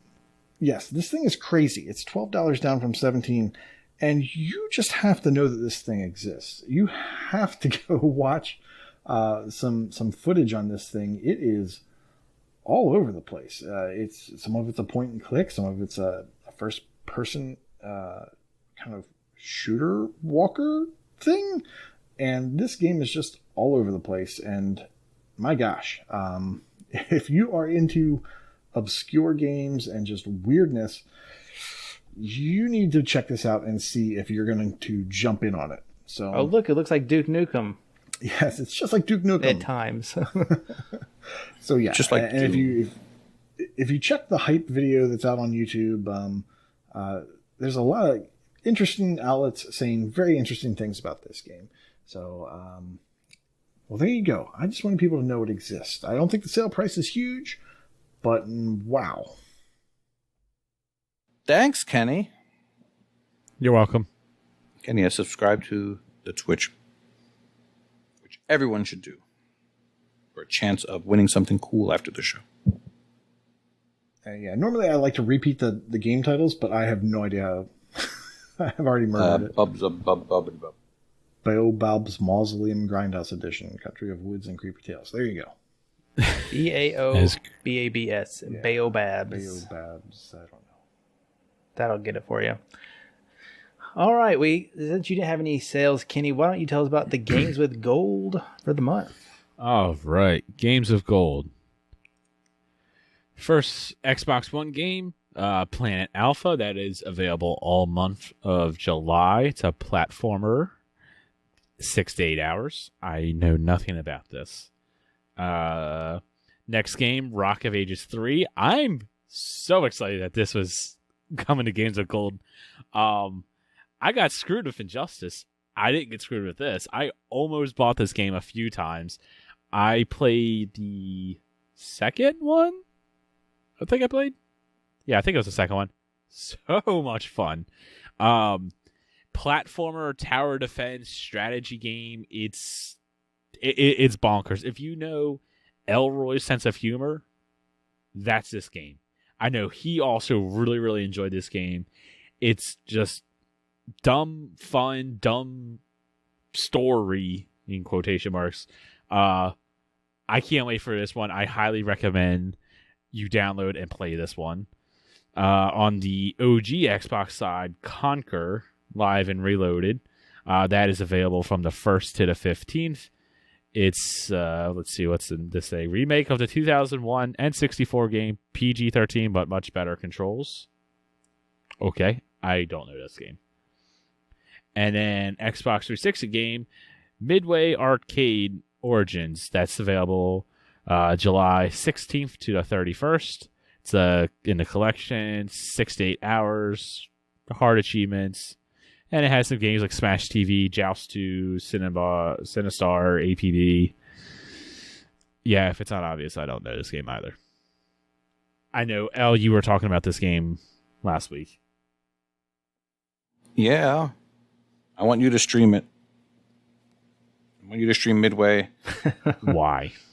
Because you could learn some games from yesteryear, and we get to watch you suffer. I mean, they're very easy. All right, that's why I assumed. I assumed this was just a lot of hard arcade games. That's how gaming used to be. It used to be hard. Meh. That's what she said. All right. You set that up. Next up is our Game Pass segment. Koosh, why don't you tell me what has happened in the world of Game Pass? We did not get podcasted this week. Oh my gosh, let me tell you. We've added Space Jam to Game Pass Ultimate. Dragon Quest Builders 2 is on July 8th via time travel on cloud. Tropico 6 is also out in the future on cloud, console, and PC. And USC 4, which is a difficult game, I'm surprised if you're playing it, is out on EA Play July 8th. Now, actually coming soon, both in the future and today, are Blood Roots, which I am very excited for. It's cloud, console, and PC July 15th. Farming Simulator 19, also cloud, console, and PC July 15th. And The Medium is going to the cloud July 15th as well. What will be removed in the middle of the month is Crosscode Downwell, which only costs like $2, so go ahead and buy it, I guess. There's no real rush on that. Endless Space 2, which unfortunately doesn't have console commands unless Noth is holding on to them. Come on, Railbait. I love Rail. And so we're expecting that these games, along with EA Sports UFC and EA Sports UFC 2, will drop out of Game Pass sometime around the 14th or the 15th. Excellent. That's sad. I wanted to play Crosscode. But time? Well, I mean, you still can. You can fit 20 hours in the next week. Yeah. Get really good at leg locks. Stop playing Doom or Duke Nukem. Just a reminder for anybody, when a game is in Game Pass, if you ever want to buy to own it, you get it for 20% off if you have an active Game Pass subscription. So something like Crosscode L, where if you want to play, now's the time to grab it. Meh. Or not, because you have a massive backlog. I'll wait for Chris Tales to come out and then say I'm going to play that and not play that one either. You know. Sounds about right. Yep. Hey, That comes out in 2 weeks. Yeah. 2 weeks from today. We talked a lot about JRPGs last week. I missed them. Yeah, you did. I have been playing the JRPG, and then I kind of stopped, so... Oh, the Figured, Yakuza? right? Yakuza? Yeah. Stop Yakuza. playing that one too, right? It's not Yeah. Yakuza. It's not Gambari either. Anyways, Gambare. now on to what is coming out real soon. Coming real soon. Oh, thanks, When Matt. do you We get here? have coming out Thursday, July 15th. Both this next week, Thursday and Friday, are our only 2 release days. And on Thursday, we have Batbarian Testament of the Primordials. Now, this What? is a Metroidvania, so I just dived it today as I'm going to review it. And I haven't got a whole good sense of what it's doing, but you're this caveman going through this cave, so a lot of the game is dark. And this bat that follows you as your friend has a light, and you can throw berries. So far, I've learned to see more of the map, and that's all as far as I've gotten. So it looks like it's going to play a lot with the light and the darkness of what you are able to see on these screens to solve puzzles and whatnot. So I know it has different endings, so it looks like a pretty in-depth Metroidvania. So I am looking forward to that. Like we said earlier, Space Jam is coming out on the 15th as well. I believe it's free to everybody, whether you have Game Pass or not. Lost at Sea is coming out soon, and this is a first-person puzzle-y game. Kind of reminds me of The Witness, but it's kind of on a island, and so that's called Lost at Sea. Farming Simulator is coming out with a Win 10 version. Warhammer 40,000 Battle Sector's coming out. That's a turn-based strategy game in the Warhammer world. One for Koosh, we have Blaster Master 02. Oh, yes. I believe this is like in anticipation for Blaster Master 03. Is that right? Yes, I believe. Yeah. So Blaster Master 0 came out last week. Blaster Master 2, I guess, is next week, and then Blaster Master 3 is shortly after that. So yeah, they're just staggering them. Yeah. So if you're looking for that, next Thursday we'll get you the second one.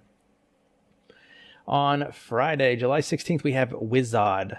Wizard is a dungeon crawler roguelike game. It looks like it could be made by Zidalon, to be honest. It looks like a colorful castle of no escape, but you have monsters and bosses, and you go up and down floors, so it's kind of what it is. We also have Within the Blade. Now, this one is one of the more interesting ones to me. It's a bloody stealth platformer. It's 2D. Kind of looks like a dumbed down version of The Messenger. Like, it's pixelated, but not as crisp. A lot bigger pixels, it seems. And but it says that it's about a ninja in which you cut the enemies into pieces. So that's how they describe it. Is it your We last also resort? have Wobbly Life. What? I don't. Is that a joke? I don't get I it. didn't hear what he said. That's okay. Moving on. Something about last resort. Anyways, we have Wobbly Life coming out as well. That's a joke Wobbly for a roach. Life is a lively open world physics-based sandbox. So it basically looks like Human Fall Flat and Total Reliable Delivery Service kind of game. You play with your friends online or local co-op. Has a lot of mini games and objectives to earn cash in the world. So it's kind of like they did TRDS, but then they added in other stuff other than just fetch quests type stuff. So if you like that stuff, which I could really leave that physics-based sandbox type games, Especially after our stream. especially after playing Gang Beast. But if you like them, a Wobbly Life might be for you. We have a shooter game, shoot 'em up, Q-Yo Blaster.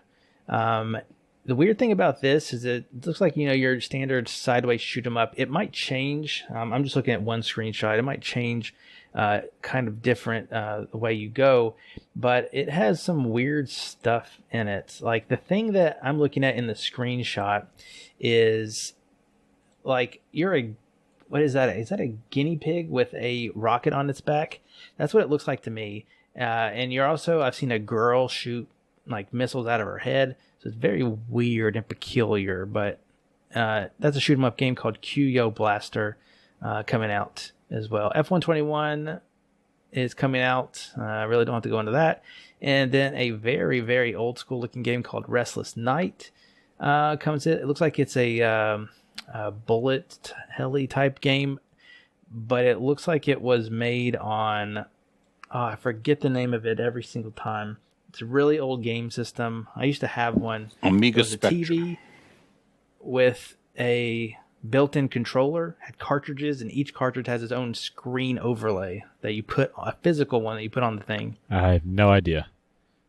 Connor? Yeah, you're way too young. ColecoVision. I think it's a ColecoVision, but I'm not sure. Anyways, it looks like that. It kind of but reminds me somebody of made it in Swamptian 2021. Invasion, Yeah, it does not look good. but worse. So, anyways, that was your coming real soon. Now let's move on to contests. We have a gamertag challenge that we need to wrap up, Koosh. Yes. Wrap it so up. The Gamertag Challenge, if you're not familiar with it, is a contest we run where you are trying to spell the gamertag of a patron to the AH101 podcast. And in June, our patron was Soundwave Core. His wildcard game was any new achievement or previous completion in a Transformers game. And the bonus was Raytail completion, which was a base completion in a game that has DLC. That's over. So let's go through the stats. We had 21 participants. We had 171 letters earned. We had 2 wildcard games that were entered, so not a whole lot. And we had 5 Raytail completions. And those were basically entered from, since there's so few, I thought we'd name these people, recognize them. Bomber 37, Dude with the Face, Mattism, Northern Lass, and Chewy. Chewy turned in 2, so there you go.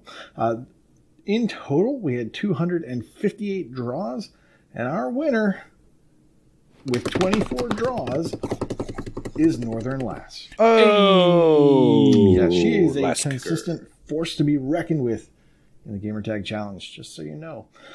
In July, our Gamertag patron is KBow73, and his wildcard game is any new achievement or previous completion in Dead Space 3 is worth 1 bonus draw max, and his bonus is By a Vowel. Achievements with words containing 3 or more vowels in a word. If you have 2 words that have 3 or more vowels in each word, it's still only worth 1 draw. And there's a limit 1 draw per achievement. You can have as many of those per game as you can find, so we're not limiting 1 per game. So if you have any questions, check out the channel and ask them there. If you want to get in, you can do that there as well. Sweet. Thank you, Tony Calzoni, for those gifted subs. Very, very nice. Thank you, Tony. Moving on to our patrons. Every month we like to draw a patron for a prize. This month's winner is, drumroll, Chesno. Hey. I don't know his last name. Somebody just wrote Chesno, but that is the Sheeby11 user Chesno. Thank you, buddy, for the support. Thank you. Fufu will be contacting you for your winnings. And if you don't hear from him, just bug him. Yeah, do that every day. Yeah, you can bug me. I won't be angry. All right, let's move on to Brag Camp. Oh, one fun fact. At the beginning of the show, talking about old stuff, we used to do Proclamation Point, now called Brag Camp. We used to do that at the beginning of the show. I don't even remember that. Terrible. Yeah. It was so much better, but at the end. Point. I skimmed ahead 4 minutes into an episode, and we're shouting off everybody's usernames. I'm like, what? Man, it's been a while. Anyways, for completions, we had a lot of people who had multiple completions. So I don't know what's going on, but you guys are completing a lot of games. Oh wait, it's probably Zidalon. I just thought of that. Toby Lynn has completed 195 games. Sock 235. Sock, you find a way to contact me. I think you listen to another podcast I do, and I heard your name. I need to know. Skeptical Mario completed 295 games. Sour Revivalist and A Gray Shark has completed 365 games each. Red 047 is at 605 completed games. Kitty Skies 645. Mike Pitch, 650 completed games. That's going to drop by like 10 in 6 months when all the Zidalon updates come out. Mental Knight 5, 780 completed games. Mighty Mango, 790 games. Slayer Reigning, 810 games. Prue is at 865. Noth Ultra, 885 completed games. Elroy OMJ, 950 completed games. And Inigo Montoya crossed 1,400 completions. Jeez, you whiz. For completion percentage, Blue Thunder 739A, also known as the arch nemesis of Elroy OMJ, has reached a completion percentage of 70. Nice. All right. In ratio, we normally only have one or two to read, but I guess some things have been shaken up at TA. Quite a bit. We'll do what we can. Thanks, Zidalon. Hitting ratio of 1.5, we have The Jodine and Mighty Mango. At 1.6, we have Vulgar Latin. At 1.7, we have Rossos Ross and Lord of Dookie 69. At 1.8, we have Mikey 710, Chesno, Red 047, and Inigo Montoya 80. Or Montoya, excuse me. Sorry, Inigo Montoya 80. And also Mike Pitch slid in there at 1.8. At 1.9, we have Freaky RO, WD23, and a Gray Shark. And Page Break, ooh, I didn't do it wrong. In streaks, we have Lego Head 1977 on a 50-day streak. At 75 days, we have Red 047. At 135, we have RPG Davy. EL Sock has 350. Sincere Seeker 6 with 475. Elroy OMJ 1,425. Unky Tim Fu 1,700. We have Prue at 1950. Mr. Gompers at 2,850. Planting 42 at 2,900. And Mad Eye Pad Eye at 3,050 days. Choo. In the achievements one, Chesno has won 11,000. Retro Chief 13,000. Freemhole and Mark B at 14,000. A Gray Shark 15,000. Mr. Grumpers and Neon Prime at 17,000. Matthew HOO 19,000. Mike Pitch at 20,000. Jump up real high now. We go to Mattism at 29,000.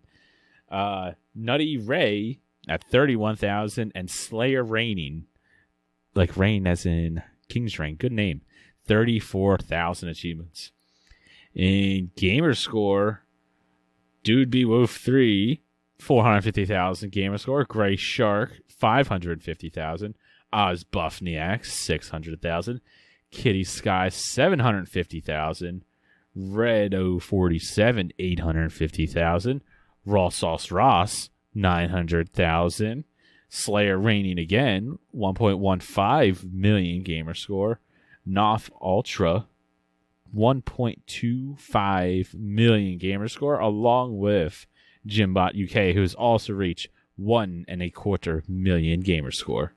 All right. In TA score, which I said I wasn't going to read because it's all a bunch of cheaters, but I'll read them anyway because I love you all. Aftos, 550,000. Mad Lefty, 600,000. Freaky Row, WD23. Chesno on Ice, 800,000. Freaky Row also hit 900,000. I wonder how you can hit 800,000 and 900,000 in the same week. You play a lot of games. He's a hardcore gamer. He is a hardcore gamer, you're right. Except he didn't remember a Bobo from Double Dragon last week, so tisk, my friend. Super Xbox. A Gray Shark magically jumped from 900,000 TA to 1.1 million. I wonder how he did that. Skeptical Mario, 950,000. Now, at least I know he is playing difficult games. Our man behind RTDLs, he's the Urban Spaceman. Thanks, man. Has 1 million TA score. Nicely done. Mike Pitch hit 1.2 million TA score. Red 047, 1.4 million. Vulgar Latin, 1.4 million. Mighty Mango, one of our founding fathers, 1.6 million. Slayer Reigning, 1.75 million. Planting 42, 1.75 million. Noth Ultra. Man, Plus don't Ultra. you hate it when people just put their gamertag in all caps? Ugh. I really don't even know this person, so I'll just skim over him. Oh, I mean, he has That's not 2.2 very million plus ultra. TA score. What just happened? And last but certainly not least, Inigo Montoya. Definitely was playing difficult racing games. He went from 2.3 million to 2.4 million TA score. In leaderboards, a Gray Shark is in the top 2,000 of the Gamerscore leaderboard. Alex R. Davies is in the top 10,000 of the Achievements Completion Percentage leaderboard for turn-based. I guess he's taking his talents to a different genre. Ahaizo is in the top 20 of the USA Games Played leaderboard for card and board and top 50 of the TA Difference leaderboard for card and board. I mean, is there anything worth playing besides Magic on that board? I don't even Yu-Gi-Oh. know. Solitaire? No. Bastion Reader's in the top 20 of the USA Max Possible Completion Percentage leaderboard for shmups. Chesno's in the top 200 for England Gamerscore leaderboard for Windows. Freaky Row is in the top 1,000 of the USA Gamerscore leaderboard. Jimbot Ukraine is in the top 10 of the England TA leaderboard. Kitty Skies is in the top 1,000 of the TA leaderboard. Living Legends is in the top 200 of the TA leaderboard for Xbox One first-person shooters. Northern Lass is in the top 1,000 of the Games Played leaderboard. I'm sure her husband is thrilled. And a little old friend called Rucker Dude 5012 is now in the top 10 of the Games Played leaderboard for Metroidvanias. Woo, thanks, Bean Dive. I found a random couple of things in Brag Camp I wanted to mention. First and foremost, finished all 4 La Mulana games, which is La Mulana 1 and 2, American and Japanese versions. He already has the 4,000 gamer score, and I think the next highest is 1,100. And then on Skeptical Mario just completed the first one. So he's well on his way. So nice job, Awu. And the other person I wanted to congratulate for a job well done is Mike Pitch, who hung up coats and pants and dummies and all kinds of stuff to get the 6-player achievement in the Connect Party. Always a good time when people do creative stuff like this. There are chairs and shirts and all kinds of stuff hanging around. Mike Pitch, you are something else. Amazing feat. GG. All right. Remember, if we don't get to your name, well, maybe you should just do better next week. And if we messed up your name, that just means we like you a little bit more. All right. Well, that is another week. That's another year. Another year for this podcast. We will be back next week. Yeah. Here's the 3 more weeks, hopefully. You can find us on twitch.tv/AH101. Discord is discord.io/AH101. We had a lot of new people in there recently from a giveaway that we were a part of. If you're new from that, hope you stick around and chat it up. We are a lively bunch. And if you don't, you might just be purged. And if you want to support us financially, you can do that on Patreon. Just look for Achievement Hunting 101. And with that, that'll do it for us for episode, level 154. Stick around for a variety segment and a Waka segment. So there we go. We got to get to this duck race. Ducky race. That's our Twitch subscribers. That's how Speaking we of nude, winner usually from the them. nude ducks win. So let's see what happens. Wow. It's like when swimmers in the Olympics shave all their hair to race faster. It's the same kind of concept. Yeah. Totally. So if you want to see that, check the VOD out. It'll be on YouTube. Or come join us live. Otherwise, live. we'll be done. Okay. Can we end this, guys? We need an ego to Dismiss the class. We need an ego to commentate on this one day. Dismiss. Well, if he's available, he can do that. But we're leaving. Oh, bye. Bye. Oh, All right, love you all. Happy threes. Bye. Could that be any longer? That's what she That's what she said. said. 3 years. I get them ducks lined up. That's what she said.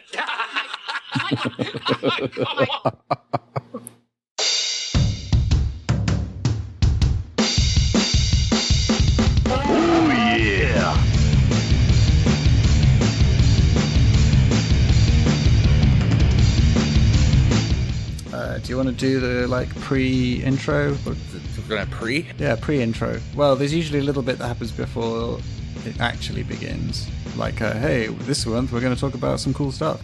All right. Hey, this month we're going to talk about some cool stuff.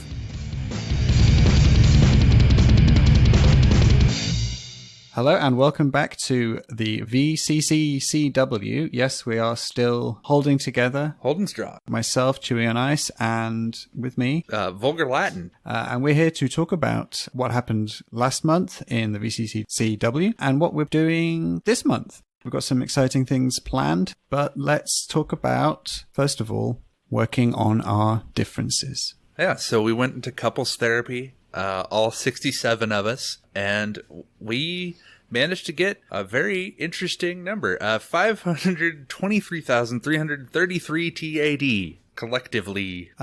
So, I mean, the goal here was after May Battle for Gamer Score, which was mostly involving a lot of, let's be honest, baby games, as they're known, was to correct that wrong by working on our true achievement differences, but doing it together as a community. So also working on our personal and emotional differences. And I think we really did succeed in that respect. I think we really made a lot of breakthroughs here. I think we broke through a lot of walls, and I think ultimately, we got a lot to really be happy with there. So we're going to keep working on our TAD, and you just come back and we'll charge that to your insurance.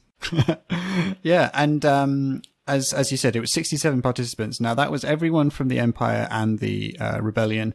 Plus, we actually did have a few independent contractors who joined in. And I think a special shout-out should go to Survivalist, Grey Shark, Dub-D23, and also Infamous, who were actually very late additions. I put out a call to arms in the last few days of the month because we weren't going to quite hit, if my calculations were correct, our main goal of 500,000 TAD when we were going to do a really big prize draw. So I put a call out and asked for some assistance, and these guys very generously donated their TAD from the month, and they helped us get over that line with some panache, I'd say. Flying colors, really. Yeah. Yeah, we gave out some prizes, as you alluded to. We did it at certain breakpoints. We did 100,000, 200,000, and 500,000. And then some prizes were given out there. I'll read it out. Looks like Noth Ultra, also known as Railbait, he got the first prize that we gave out for 100,000. Northern Last got the second prize, and then Wild West, Creature Backwards, and a Dub D23 also managed to sneak in and get that last bit of the prize there. Because we really wanted to share the love, So we want to share the love with some cold hard cash. Yeah. Because nothing says I love you like cash. Yeah. Now, although this was about working together, so it wasn't competitive, it's probably worth mentioning that there were some high-flying earners amongst the group, and our top TAD earner ended up being one, maybe unsurprisingly, Mental Knight 5. Wow. With over 27,000 TAD. I am shocked. This is my shocked voice. Closely followed by Railbait, Inigo Montoya, Survivalist, Ahizo, Lego Head.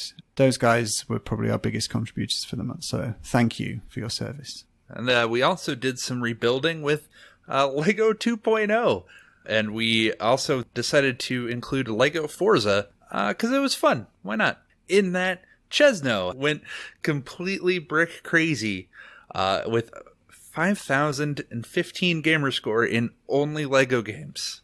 Yeah, he literally only played Lego games. He played 21 Lego games plus the Lego DLC in Forza Horizon. So he went block crazy. Yep, he really did this brick by brick. AZ Mongoose had 3,350. Prue had 3,000. Dark Lord Davis tried his best, 2,080. And Fug rounds up the top 5, 2,040. A special mention probably should go to Lego Head, who didn't earn any pure Lego score, but actually did the most in the Lego Forza DLC at 440 gamer score. It was good. I wish I would have done a little bit more. I ended up with 165. So, go me. That's a pretty poor showing, I'd say. I was really pleased with what I did, not because of the score, but because it finally got me to mop up Lego Star Wars Force Awakens, Lego Batman 3, and then I did pretty much all of Lego Ninjago as well. So it was a clean-up activity for me, and I was pretty pleased with that. I'd also like to point out that our last year's champ, Alifilet, who earned like 10,000 gamer score in Lego last year, he made a bit of an effort this year and got 20. Yeah, he was right at the bottom of the leaderboard there. But I think that was a deliberate choice just to stick it to the Lego. Yeah, he was over it. On the topic of Lego, we had a tag team unification match between Chesno and Freaky Row versus Dinoball and Hatton. Unsurprisingly, Chesno and Freaky won, carried basically off the back of Chesno's performance. The final totals were 6,670 versus 3,550. Freaky didn't even really have to do anything. Chesno beat the entire of the other team's score on his own, basically. That means we have now a single tag team champ, or champs, should I say, with Chesno and Freaky Row. And should we also talk about what happened with our other titles at this point? Sure. Or title, should we say? So going into this month, we mentioned last month that we had a self-unification that Mental had created by winning every single championship in every single version of the CCC and the VCW. Mm-hmm. But this month we decided to, without actually telling anybody, take them away, melt them down, and create a brand new title and give them to whoever won the Lego event. So Mental has now lost his titles.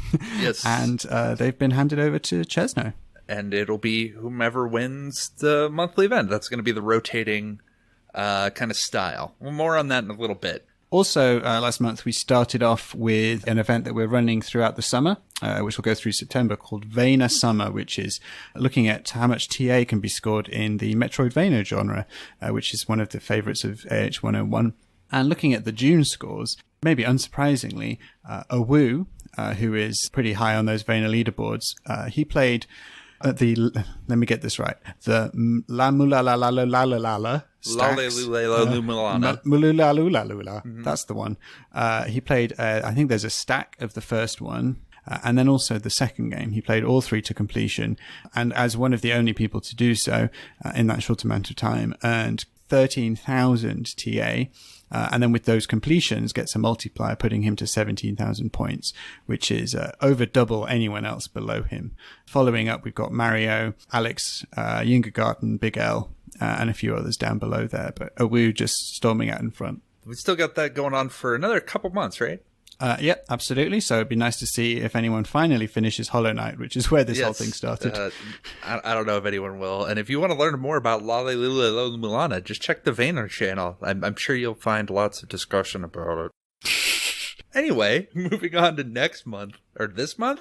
This month. We are officially in the month of July. It's happening. We're in it. We're living it.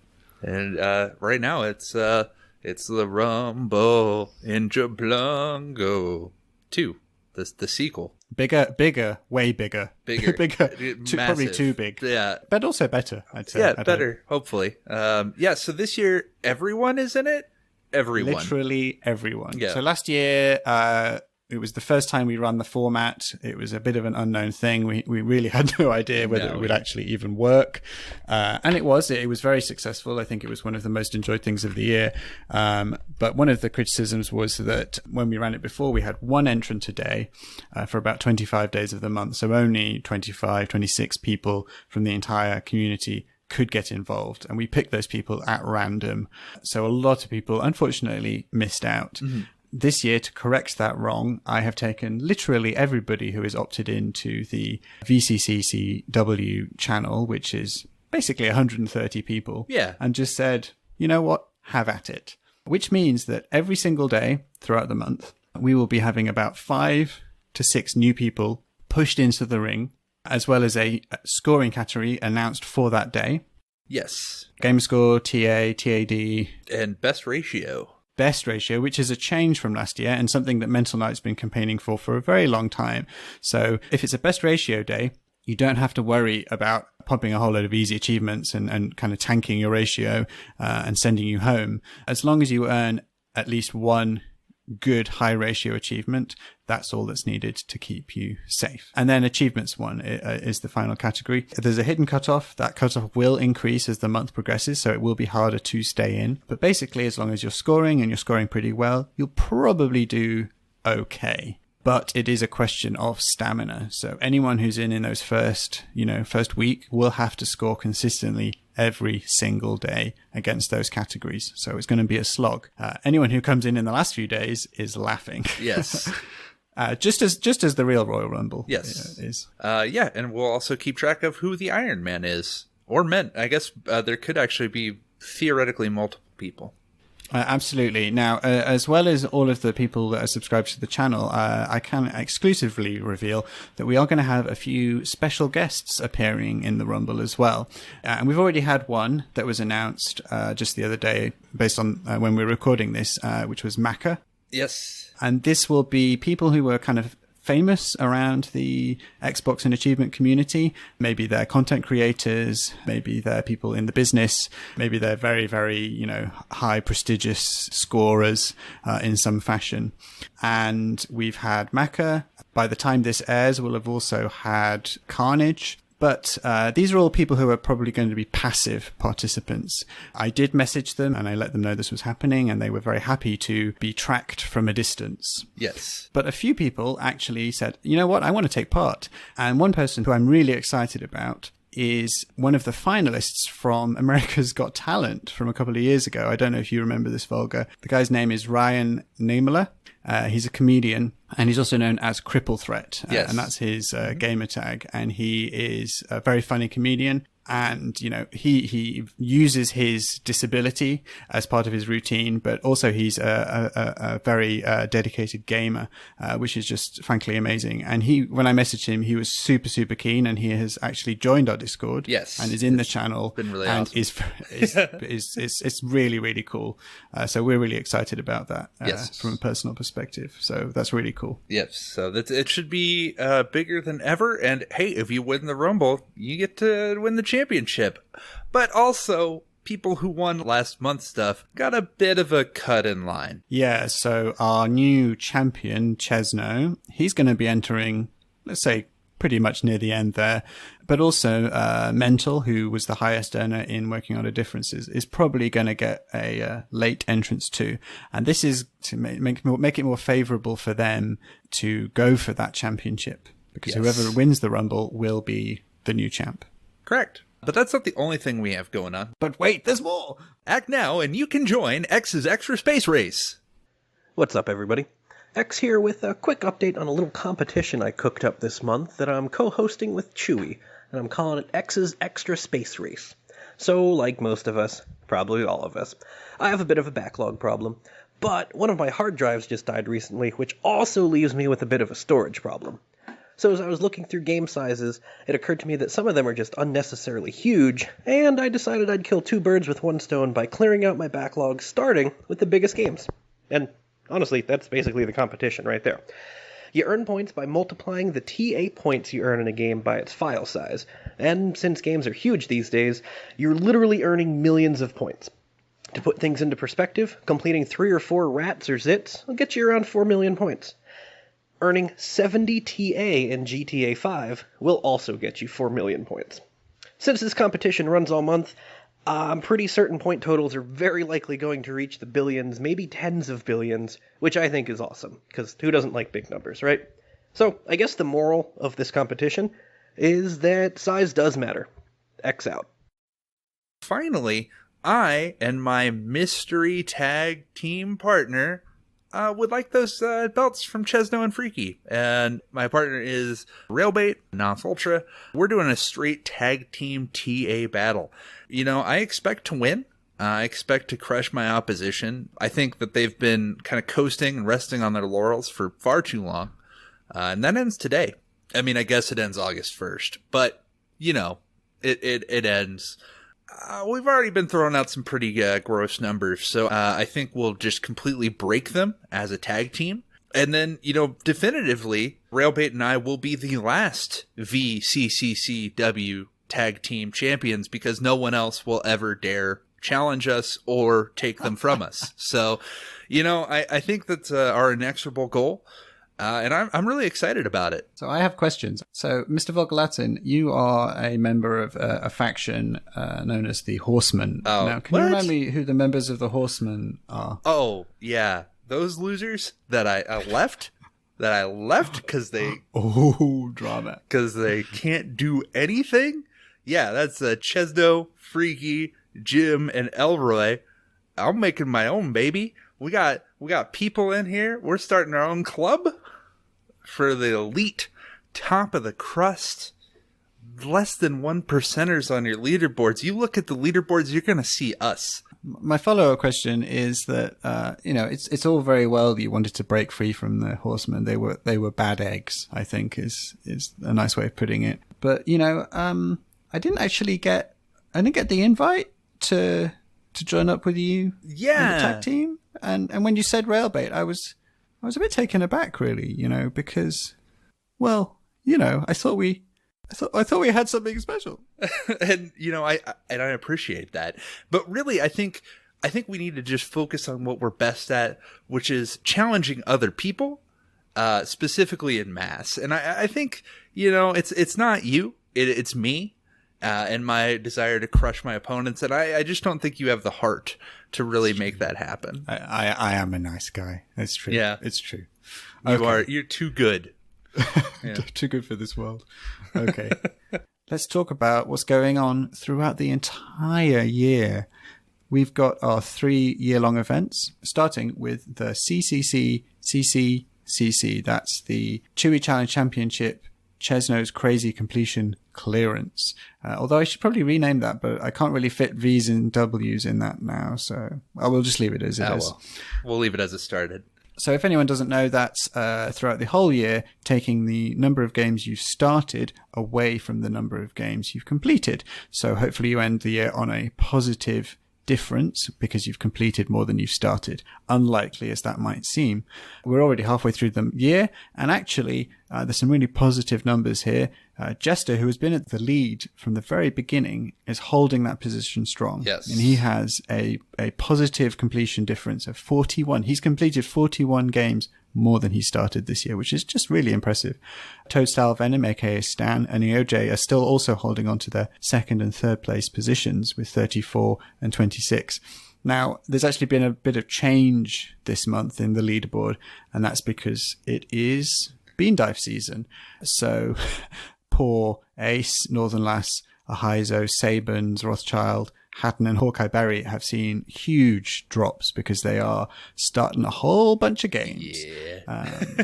And I will also be, I haven't started yet, but, I'm in 10th place on this thing, but I expect to be somewhere near the bottom by the end of July.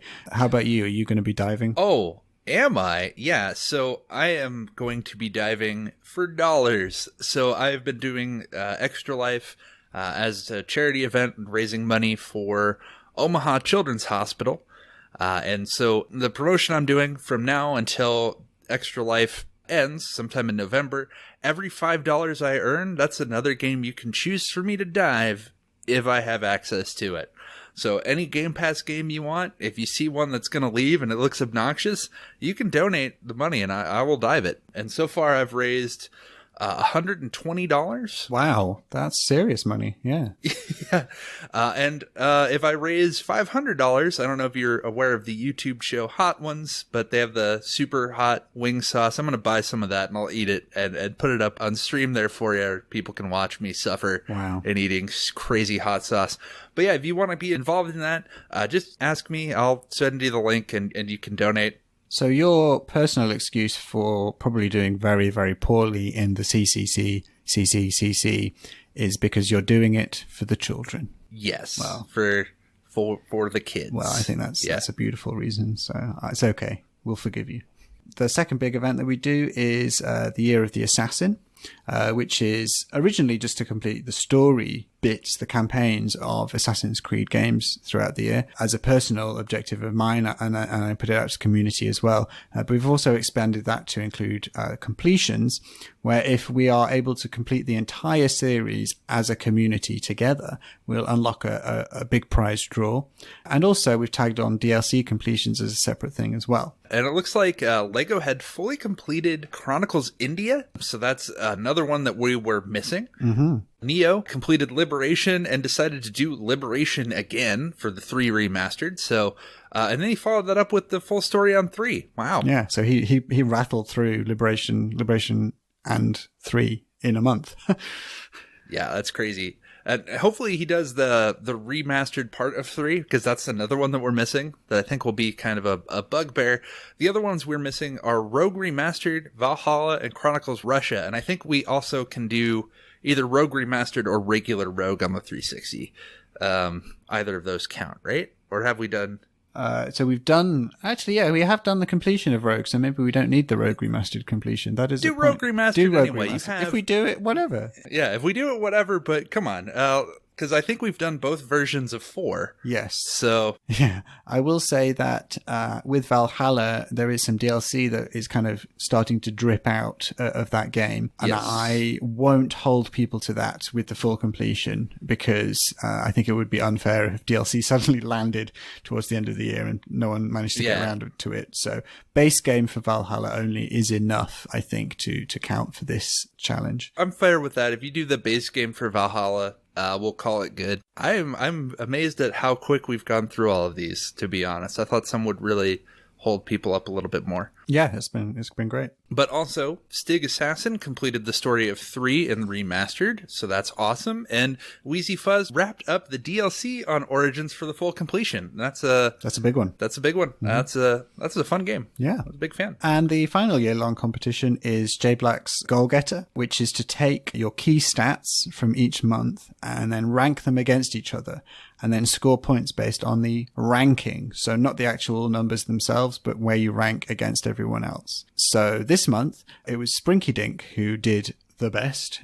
He led the way with huge scoring across all of the main stacks: gamer score, TA, completions, that was nuts. Achievements. But he also managed to do so. So that was 700 achievements, 26,000 gamer score. But he also did it with a 2.12 ratio, which is frankly impressive, considering that when people pulling in those kind of numbers, it's usually on the, the quote unquote baby games. So that was a really good month for him. It's pretty crazy. Yeah. And then the rest of the top 5 for that included Mental Knight, Cater, Heizo, and Lord of Dookie. And when we take all of the scoring from this month and then add it to the previous months in the year, even though Jimbot actually didn't even turn up in the top 10 in June, he is still leading the overall leaderboard because he's had some really strong performances throughout the year so far. So he's clinging on to that top spot. Just barely. Mental Knight is sneaking up, though. He jumped from 4th to 2nd above MDP. And Vulgar, Mr. Vulgar Latin, you have grabbed the 4th place spot. So you are just a scoring monster this year. Yeah, I'm really trying. I'm just going to try to win with just solid top 10 performances. And that will do it. All it will take is for some of those high scorers of other months to have an off month, and it will completely change everything.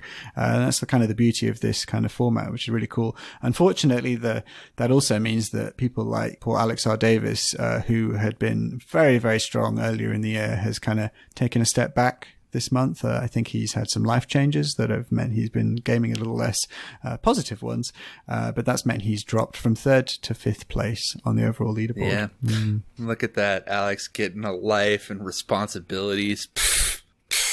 I say.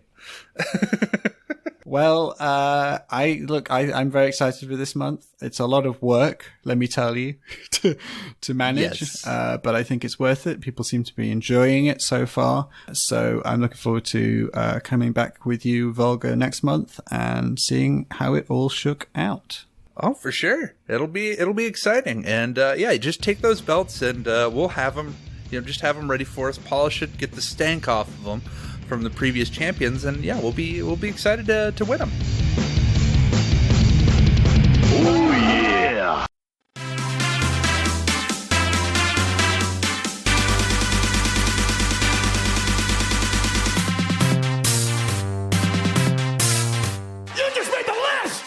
Welcome back to One List, Two List, Bad List, Good List, a segment where we take a look at the achievement list of a couple of games, one that is awe-inspiring and one that fell flatter than a 5-day-old Coke can. What exactly makes those lists good or bad? Well, that's what we will be discussing.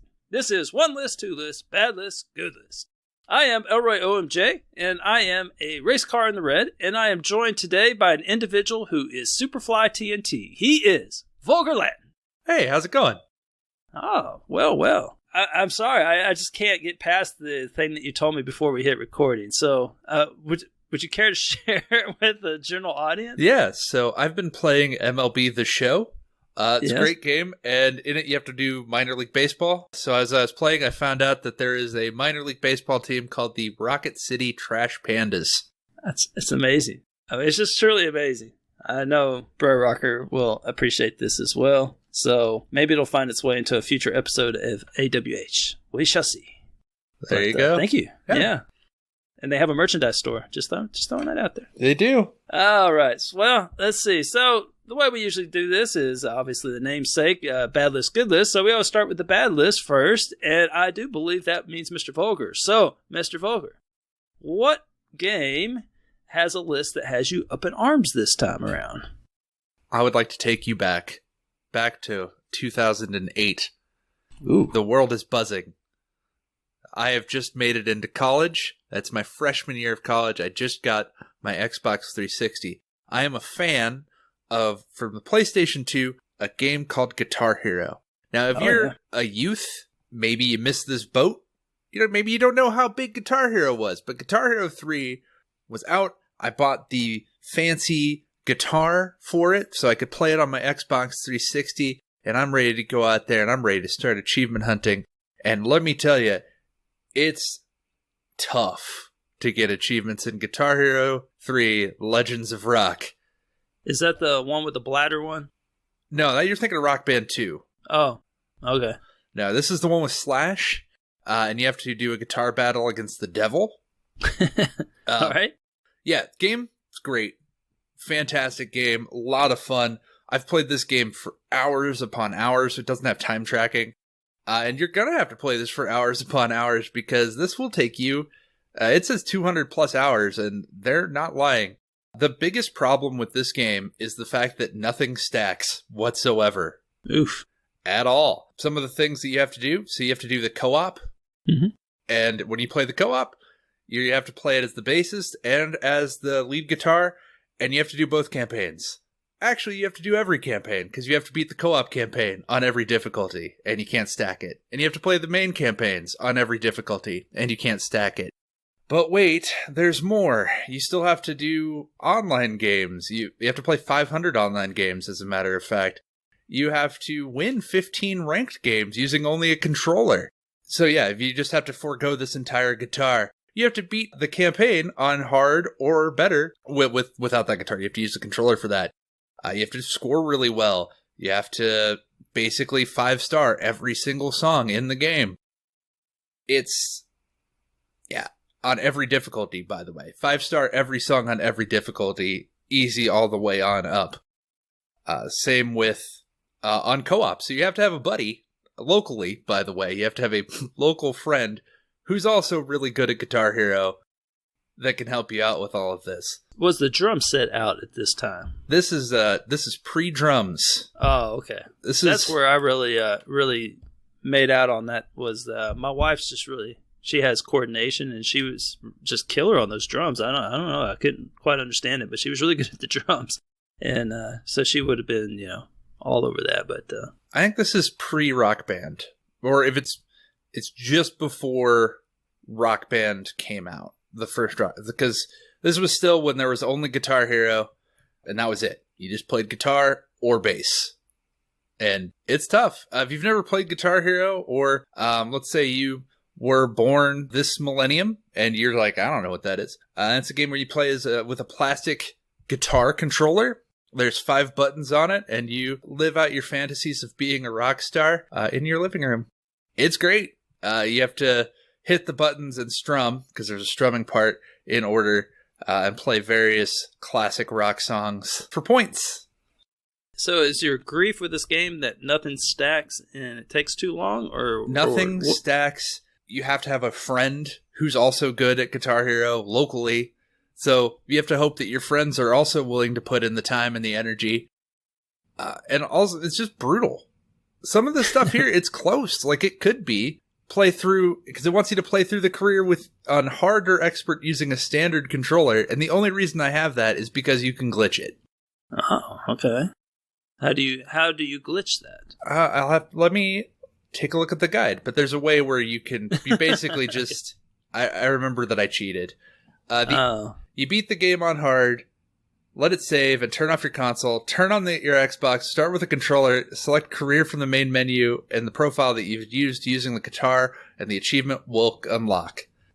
So, but you still have to beat the game on hard, which is not easy. That's why it's called hard mode. Yeah. Yes, because there's there's easy, medium, hard, and expert. You have to also beat the game using, you have to beat the career mode using lefty flip. So normally, normally you play with the buttons on your left hand, and this time you have to flip it so that the button's on your right and you're strumming with your left. I'm left-handed and I'm terrible at that. So you have to do one with and without lefty flip. So you actually have to play through the whole career 8 times. And that's the only achievement you get for doing that, worth 10 whole points. For doing the lefty flip. You get achievements for each individual difficulty. Right, but you played through the career already. Yes. Now you're just mopping up. So it would take an entire other playthrough for a 10-point achievement. Yes. And then you have to play every single song you have to have a co-op partner, because you have to play them all as a bassist, and then you have to play them all as a lead guitar. Now, do you have to pass them? Yes. Or can you put them on that casual mode? You would still have to beat them, but you also have to 5-star all of the songs on co-op on each of the difficulties. Ugh. That's so bad. That's a terrible achievement. Well, each of them are their own achievement. But you have to find a friend who's just willing to do that. You have to gold star 30 songs on expert, or 20 songs on expert. Gold star means that you 100% perfect it, so you don't miss a single note the entire time on expert mode. Even with some of the DLC, because they added a lot of DLC to this, it's still very difficult. The one that I'm the most proud of is the Long Road Ahead achievement. This is a 100-pointer. Complete all difficulties in the career. Buy everything from the shop and complete 100 online matches. That's difficult. Seems like that would take a while. It took a very long time. You have to win 500 online ranked matches for a 20-point achievement. Can you cheese that with a boosting partner? Yes, but you still have to do 500 individual. 500, right? You have to do 500 songs. There's only so many times you can listen to some of these songs before you're like, gonna kill somebody. What if they quit out? Does it count as a win? I'm not sure. I only did we'd have somebody lose, essentially. But yeah, it's still you can do 7 battles, it looks like, and you have to play slow ride, and I guess the other player can immediately fail out. But yeah, it's gonna take you... Boy, that's still 500 is a lot of it. 500 is intense. So you're in college, and they come to you and they say, Mr. Vulgar, we know that you're going to be huge in the achievement community in the years ahead. How do we fix our list? Allow stacks. Let me stack this with other things. Let me have online for the campaign so that I can beat some of these campaign stuffs with a friend over the internet. Yeah, makes sense. Because that's a lot of it. And then chill out with all these ranked things and some of this other stuff, man. It's intense, yeah. 5-starring all co-op songs on expert is insane. Mm-hmm. What's the ratio on that one? 10. It's a 75-point achievement. Oof. Yeah, that's pretty significant for an old 360 game. Yes. Well, it looks like almost 1,700 people have unlocked it. Oh, also only the first person, the main profile, gets that in co-op. So if you want to complete this with your buddy, you're going to have to do it twice so that your buddy can get it. Oh, or God. Actually, you're going to have to do it 4 times. Yeah, you have to do it way too much. So you're going to find this rare bird who's also interested in He's not interested in achievements, but just very interested in finishing out Guitar Hero. That's pretty niche, but I guess it's doable. To put it into perspective, this game was huge. 180,000 people have played this game, according to TA, probably way more. And of those on TA, only 609 have completed it. Oof. That's a bit rough. Yeah, I'm with you on that. Yeah, and even the top review says, great for the casual Guitar Hero, but tough as nail for the expert ones. So there you go. Yeah, this is not something you're going to complete anytime soon. If you decide to start it, I guess, go back and do it. Yeah, good luck with that. Yeah, have fun. Yeah, that's truly dreadful. I think you chose a truly dreadful list, so hats off to you for picking a loser. Yep, it's been 13 years of upset. You've been waiting to talk about this for a while, then. Yes, it's been simmering. It's a slow burn. Well, I have the other side of the coin for you. Talk about stuff that's good. Yeah. Speaking of rough, there is this little dog that shows up in a certain series of games, which are the By Poji game collection. I am sure that you are familiar with this, given your gamer score for the month of May. So I'm sure that you've probably completed all of them, and I've had no problems whatsoever. You have Ladders, Crypto, One Word, Word Sudoku, and Roundabout by Poji. I did learn something today as I was getting this together, which is that this whole time I thought it was all these games like One Word by POWG. I thought it was POWG with an exclamation mark. So I think my eyes have been going out on me or something. I just recently found out that is an I at the end, not an exclamation mark. So if anybody else had that trouble, I assure you it is an I at the end, not an exclamation mark. Would you like to take a guess as to what that stands for? Oh, I didn't know it was an acronym. I just called it POWG. Well, that's as good as I got. I was calling it POWG because I thought there was an exclamation mark there, but now I'm calling it Pogi or POWG. I don't know. So it took me a while to actually find what it stood for. They have it very well hidden. What is it? It is Puzzle on Word Games Inc. So there was a sentence that says Puzzle on Word Games Inc. publishes a variety of word puzzles and games. That's the only place I could find that information. So it was on some review for like the Switch or something, because apparently they're on all platforms, but it's Puzzle on Word Games Inc. Poji. There you go. So I just thought I'd throw that little tidbit out there because I had no idea of that going into it. But if you're unfamiliar with these are these clever little word games where you're using words in different ways. Like some of them are funnier than others. Like the Ladders one was probably my favorite as far as the puns in game.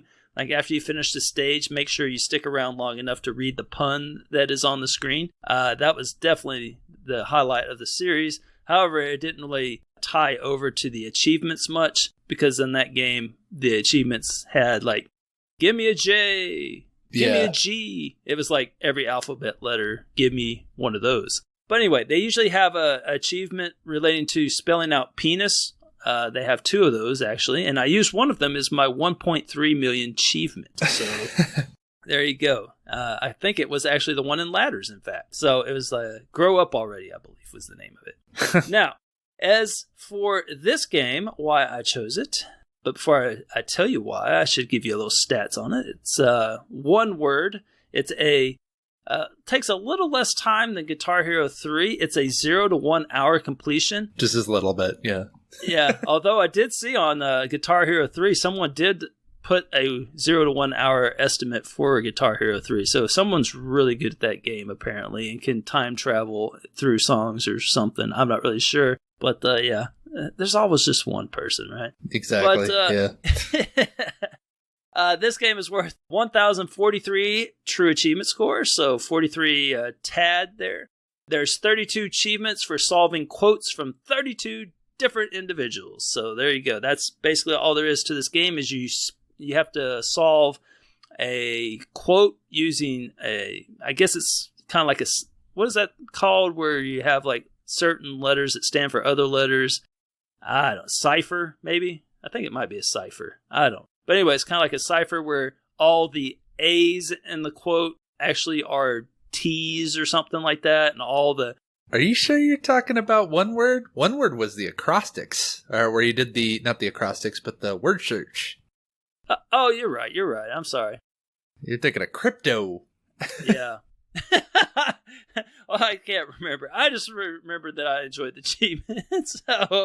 So cross that out. It's not a cipher. I was just testing you just to make sure that you knew this game. I'm on top of it. Yeah, okay, so this was the word search one. Okay, yeah, that's right. So basically, just pull up TA, it has a picture of the solutions, and then you just highlight the correct letters, and then you get your achievements for it. So, very simple. That's why it's a 0 to 1 hour completion. Which one was the one with the ciphers? Crypto. Oh, okay, that makes sense. Okay, so why is this game good?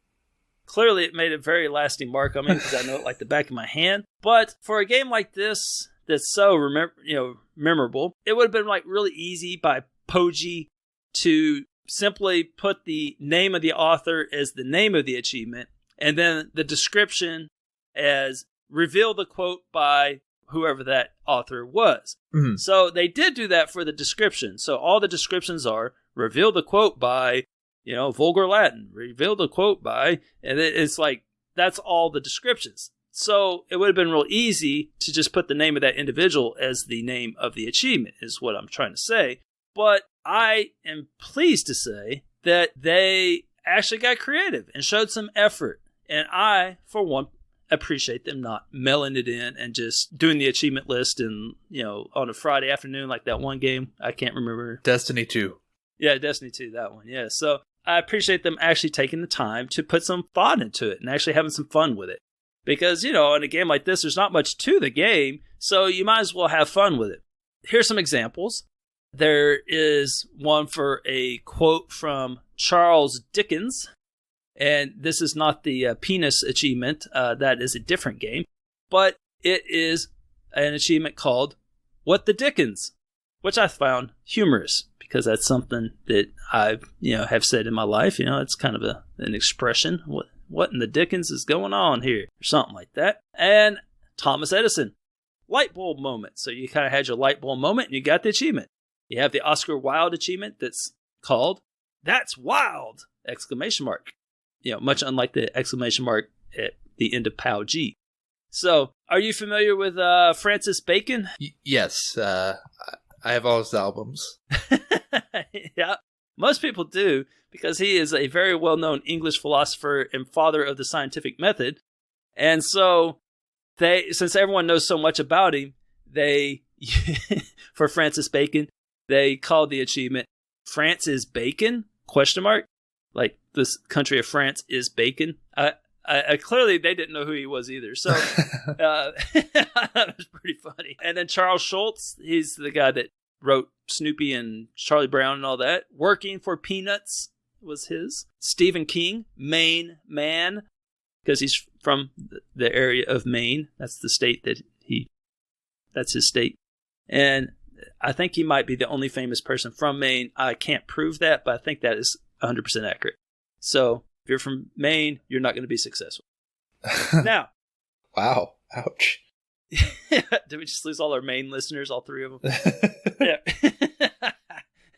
Is there even a state leaderboard up there? I don't know. Another interesting thing that I talked about earlier was, well, I don't know if it's interesting, but I find it interesting, is that POW G has a mascot. Like, that's something you don't really see a lot of. I mean, granted, you have the Rattleika, little animals, but they don't really tie in. They don't use them, like, throughout the game. They just use it in the intro screen.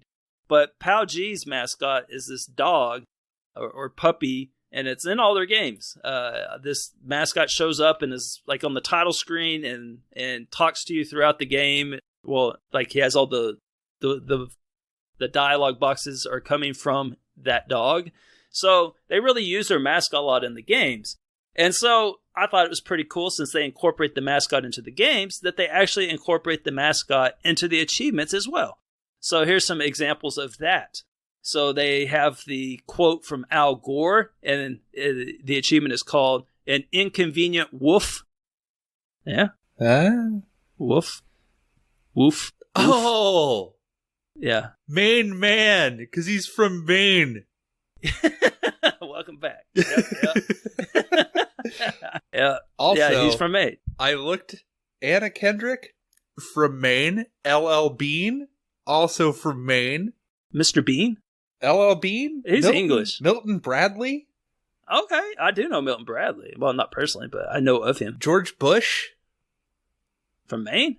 The first one, yes. Huh, okay. Sure. Yeah. That's it? That's all we got? Well, I got a whole thing here. Apparently, the entire state of Maine has a list of famous people. Harriet Beecher Stowe, Judd Nelson.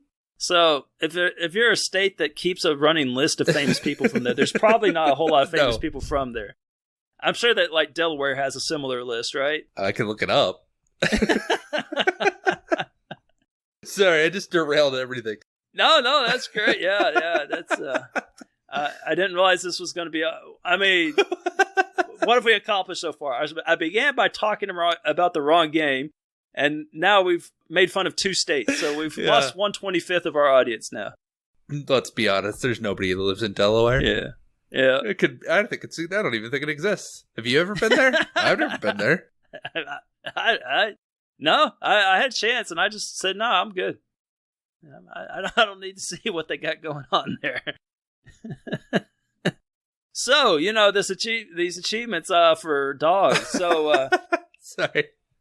We got, are you going to get the Francis Bacon one pretty soon here? All right, so we have Clint Eastwood. We have $1 Million Puppy. We have, I actually like this one, Bill Gates. It is Doggy in the Windows. Yeah, because, like the old song, about buying a dog that's in a window. Yep. Doggy in the Windows. And then this one I thought was pretty clever. Napoleon. The achievement name is A Bone Apart. They spent some time on this. I'm telling you. So I like the achievement names. They did a good job being clever because it would have been so easy, like I said, like to just put the name of the person as the achievement and then reveal the quote of so-and-so. I mean, it would have just been real easy. They would have been done in 10 seconds. But the fact that they went through and actually took the time and tried to come up with something clever, I really do appreciate that. And then also, I did want to add one last note here, which is that the achievement art is pleasant. I like looking through achievement art. Call me weird. I like it. It's a lost art. Yeah, it's pretty cool. At some point, I want to make some art with it, like all the achievements that you ever get or something like that, and put it into some kind of collage of sorts. Mm-hmm. And I think it looked pretty cool. But anyway, this one's pretty cool. It is, instead of I don't know what they could have used, but they probably would have just put the initials of the person, like a big Times New Roman. For Charles Schultz, they would have put CS, put the initials of the person or something like that. I don't know. They could have also just done the dog logo. That's what the dog of places logo, just kind of whatever. There you go. Right. It would have been, making different looks. Although it would have been cute if they had taken the dog and dressed him up like the character. That would have been good. Yeah, that would have been good. So maybe a future game or something. But what they did do is they used these "Hello, my name is" tags. The ones where it says "Hello, my name," and then you're supposed to write. It's used at events where you don't know anybody, and so they used those, and then they made it look like the individual signed it. So I did do some research, and I looked up. And they're not the actual signatures. I looked up a couple and it wasn't even close. So I don't think they were trying to go realistic here. But it is kind of cool that they use a variety of fonts that seem to match the individual, kind of. Mm-hmm. The feel of that individual. In the end, it's just kind of a cool little collection where you have all the first names of the individuals. So for Bill Gates, it says, "Hello, my name is Bill." I don't know. I just thought it was kind of cool that, and they didn't use the same font for each one. They used a wide variety of fonts to make it look kind of unique. It was very aesthetically pleasing, I should say. They did good, though. Yoda. Yeah. I don't know if that's how Yoda would sign his name. Yeah. And then I forget, there's I don't know, some famous Ming Dynasty person or something. They just put a bunch of symbols. I don't know if that's accurate either, but it's the Dalai Lama. That's right. Dama Mia, right? Lama Mia. That's it. Anyhow, a good list. They did a good job. So hats off to the fine folks at Puzzle on Word Games Inc. Also known as Paugy. Paugy. There you go. I think we nailed it. Got it. Yeah, there we go. One good list, one bad list. If you want to talk about if it was a good list or is a bad list, or you have any recommendations for us, put it in the podcast channel. Also, if you are from the great states of Maine and or Delaware and you would like to lodge a complaint, please put those into Elroy's DMs. I'm not going to get as many as you got for the Destiny thing. No, yeah, that's okay. Shoot. And if you're from Maine and you're famous, who we kid? Anyway, so, anyhow, well, thanks for listening, y'all. We'll catch us next time. Yeah, see ya.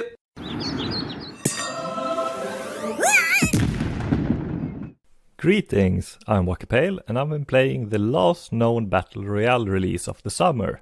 Worms Rumble had a stealthy day one release into Game Pass, and I'm so glad me and others did not have to pay the $15 asking price. Not because the quality is not there, it is because the game demands a larger player base with its up to 32 player matches. Worms Rumble is a real-time take on the turn-based Worms games. Instead of taking turns controlling a team of worms killing each other with a wide array of weapons, you play as a single worm in real time. Worms Rumble is a twin-stick 2D platformer with 3D graphics and features crossplay. The game has no bots, which is very unfortunate as it requires a huge number of players to populate matches. Unfortunately, the player base is not great, at least not at times when I play. The controls work on a gamepad, but you can tell it was really made for mouse and keyboard. The biggest issue with playing it using a controller is that it is rather difficult to maintain your aim while jumping, as you jump with A, move with the left stick and aim using the right stick. Since you also have to fire a weapon using the right trigger and or throw grenades with the right bumper, you need to play with your hand in a rather uncomfortable position to be able to reach all the important buttons on the controller if you want to play effectively. Since most console players do not bother, they are usually much easier to kill than PC players, as you can easily outmaneuver them if you manage to figure out the air controls. There are two main modes: Deathmatch, where you try to get as many kills as possible in 5 minutes, where you respawn if you die, and Last Worm Standing, which is a Battle Royale mode, with matches usually lasting 2 to 5 minutes. There are also limited time modes, of which I've only seen one thus far, a deathmatch mode with one-hit kills using the plasma blaster. The detailed 3D graphics comes at a cost. The game is huge at its 10GB install size, considering it only features a handful of levels. It also runs significantly worse on an Xbox One X than the Series X, with a very noticeable frame rate difference. As expected, load times are much faster on the series, but that matters little, as you will still have to wait for other players to load into the game. I've had fun with Worms Rumble. Unfortunately, it has a very grindy achievement list. Around 15 of its 26 achievements can be unlocked in an evening, but after that, the grind kicks in. Almost 2 weeks after release, only 1% of players have unlocked at least one of the achievements for playing specific maps 10 times. Worms Rumble is a very time-consuming completion, with estimates hovering around 50 hours of playtime to reach level 50, which very likely will be your penultimate achievement. However, you will likely spend as much time matchmaking as actually playing. It is also impossible to complete the game in less than 17 days, as you need to unlock 50 daily challenges, of which you get 3 per day. The dailies also varies greatly in effort to finish, some requiring you to get 50 bazooka kills, win 3 matches, or play 10 matches, often tied to specific modes, having you play Deathmatch, Team Deathmatch, Last Worm Standing, or Team Last Squad Standing. Other dailies just require you to throw 50 grenades, or get 1000 baseball bat damage, which is significantly easier than the aforementioned dailies. You will also have to max out all weapons to level 10. This will not make you more powerful, just unlock cosmetics. There are 10 weapons in total, and some are rather hard to find, which will make them level slowly,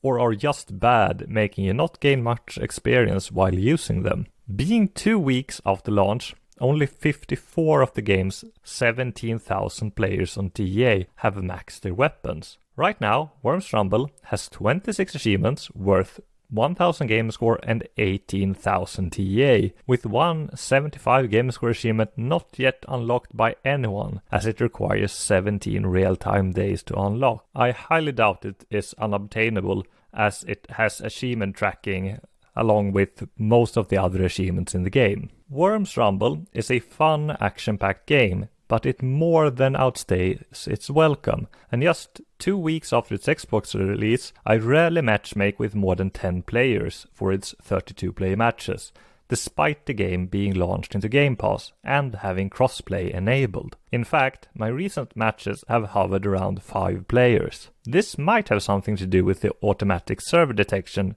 just caring about geography and not player base, but it is not a good look. If you're not a completionist, Worms Rumble offers a fun evening or two. I highly doubt boosting matches is very difficult with a dismal player base, as you can select your server and disable crossplay, but there is no need for it as most achievements are fairly simple. It appears you need 5 players to start a match, but matchmaking is most of the time painfully slow. I'm fairly certain it just stops working sometimes, and you have to reboot the game for it to successfully matchmake again. The game also crashed on me a couple of times, which is very frustrating, as it takes a few minutes to get into a new match. The lackluster player base and matchmaking experience is the downfall of Worms Rumble. The game can be a good time, but it isn't for such a long time as the achievements require you to play for a completion. With no bots and a heavy reliance on a plentiful player base, I can see why the developers made the achievement list a grind, but most will have had their fill of the game within a few hours, as evidenced by the low number of players mere weeks after launch. If it wasn't for me trying to remain near the top of the Battle Royale leaderboards on TA, I would have stopped playing already, content with 22 of the game's 26 achievements. While I don't hate grinding out the remaining achievements, at least not yet, I could certainly find a better or more entertaining use of my time. Have a nice day, everyone!